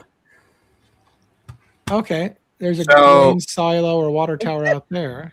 Hang on, I'm trying to get my mouse to start working. Yeah, we went to the coffee house apartments, Joe and I. That's what he was saying. You're right. So Steptoe is to the right of this photograph. That's a hell of a distance for somebody to call out and say. Did the cops see that tower get hit from the Steptoe apartments? I mean, that's what she sent me. So if that's the case, then how did you see that? They're a better man than me. Yeah. They got some good eyes. You know what? It felt. Honestly, I mean, I don't want to be a dick, but it felt like the whole. I saw him shoot a tree branch. I saw him shoot a tower. Hey, he's shooting towards campus. It felt like somebody giving an excuse for them to take the shot. That's what it sounds like. They needed to have a pretext. So four things happened in a very short. No, 4 things happened in a very short period of time. 8 hours go by, and in a very short period of time, a bullet hit one of our cars. He hit a tower. He's shooting through a tree towards campus, and he just said he's going to start killing people, and then they shot him. So yeah, but isn't that Pimlico there on the left, and to the right is Steptoe? Because that's where this is taken. And that's SEL right there, straight ahead. Yeah, that's SEL. Yeah, Steptoe to the right of this, and then that's Pimlico right there. Do you know how far? That's not even remotely close to the coffee house. No. If that's the north side of town, not only is that, so that's not possible. So here's why I'll just tell you right now why that's not possible. What you're not seeing is elevation change. So first of all, Steptoe is down low, and you slope up quite a bit towards campus, and then it slopes down from there over. And so there's no way you're seeing those water towers from the Steptoe apartments. That's my thought. Like I said, how you know what I mean? I don't think it's possible. I don't think it's possible. No. I don't either. And I believed you. Like earlier when you said it sounds like she's just kind of like picking things out just to say, or whatever. Yeah. That's what it sounds like to me. It truly does. Like she just. Lee, I had a question for you, Lee, because I know I jumped in earlier, so I missed some of it. I didn't see all of the video. Did they show, were there any pictures or anything?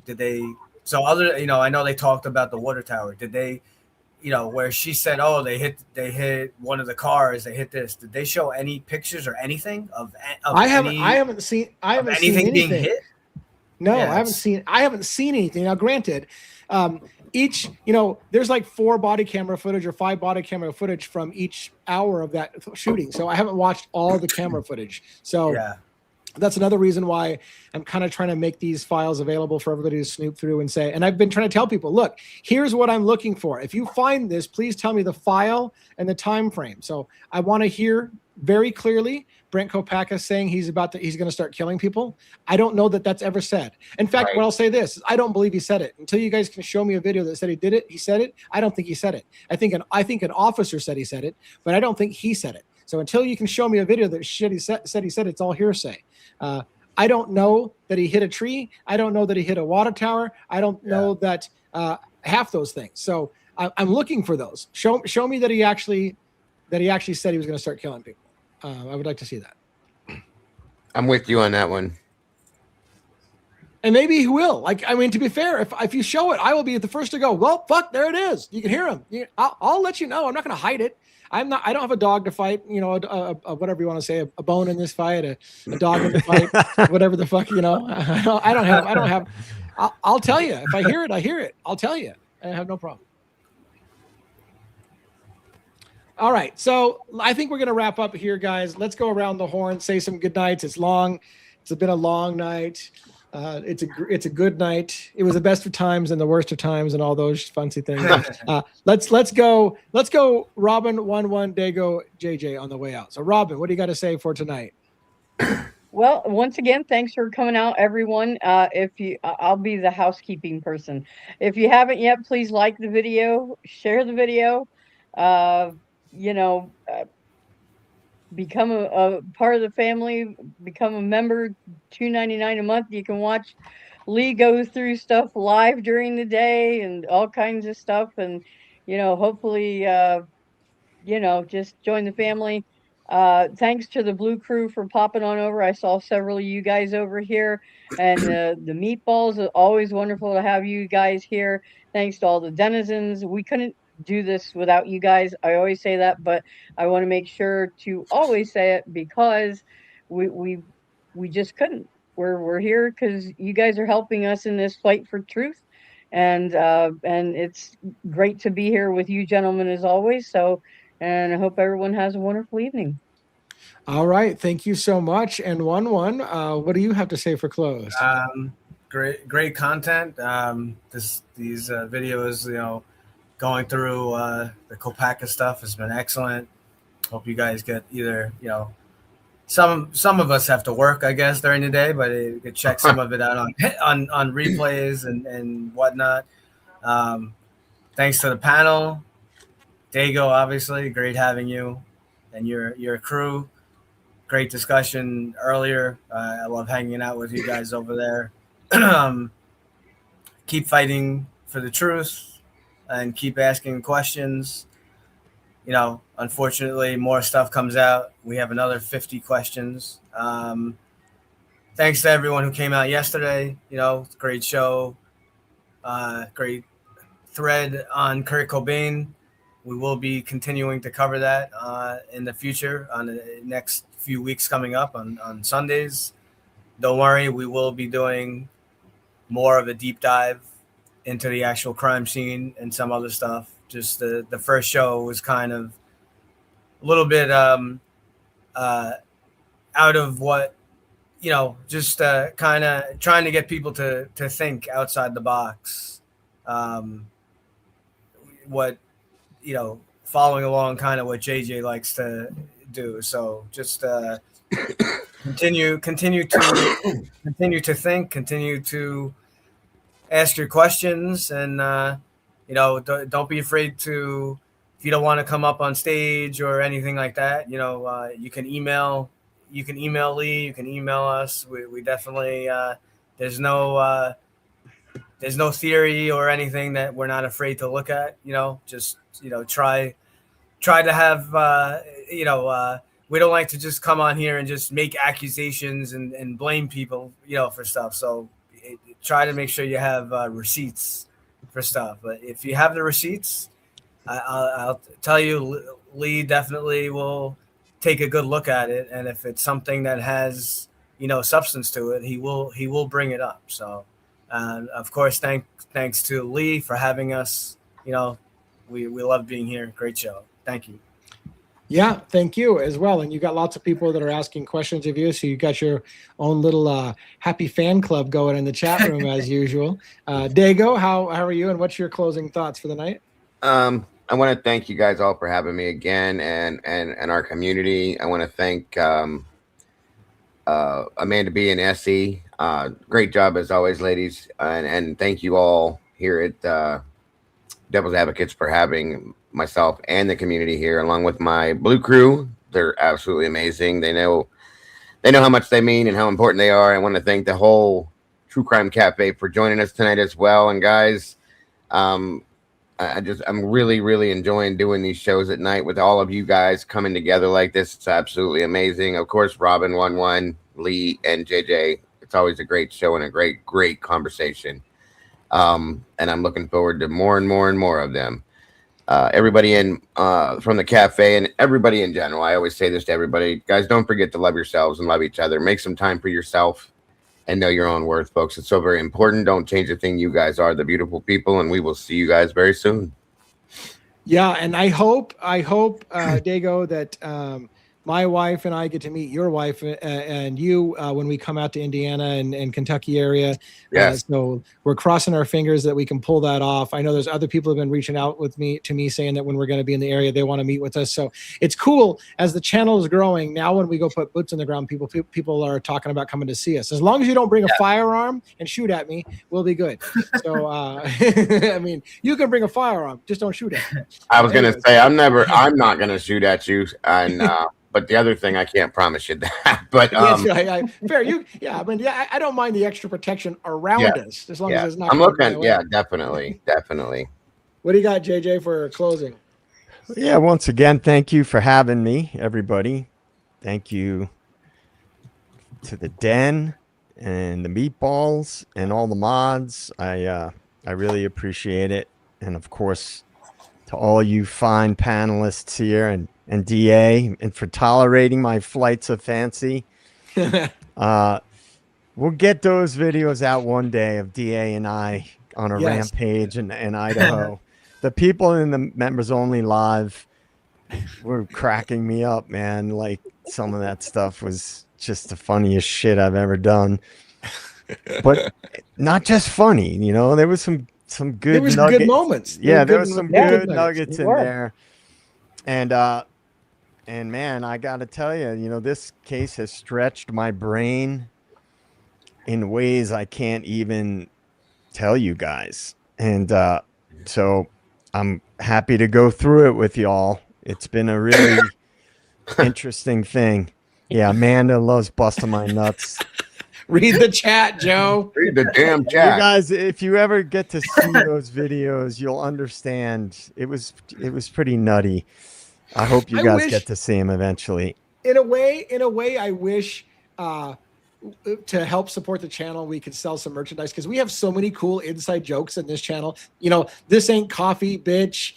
We got all, you got the, you know, read the damn chat. You know, it's not the size of your pole, it's how you use it. We have inside jokes for days on this channel. We need some merch that just kind of has jokes for the people, but we're not quite big enough where enough people would get the joke, but it's funny shit.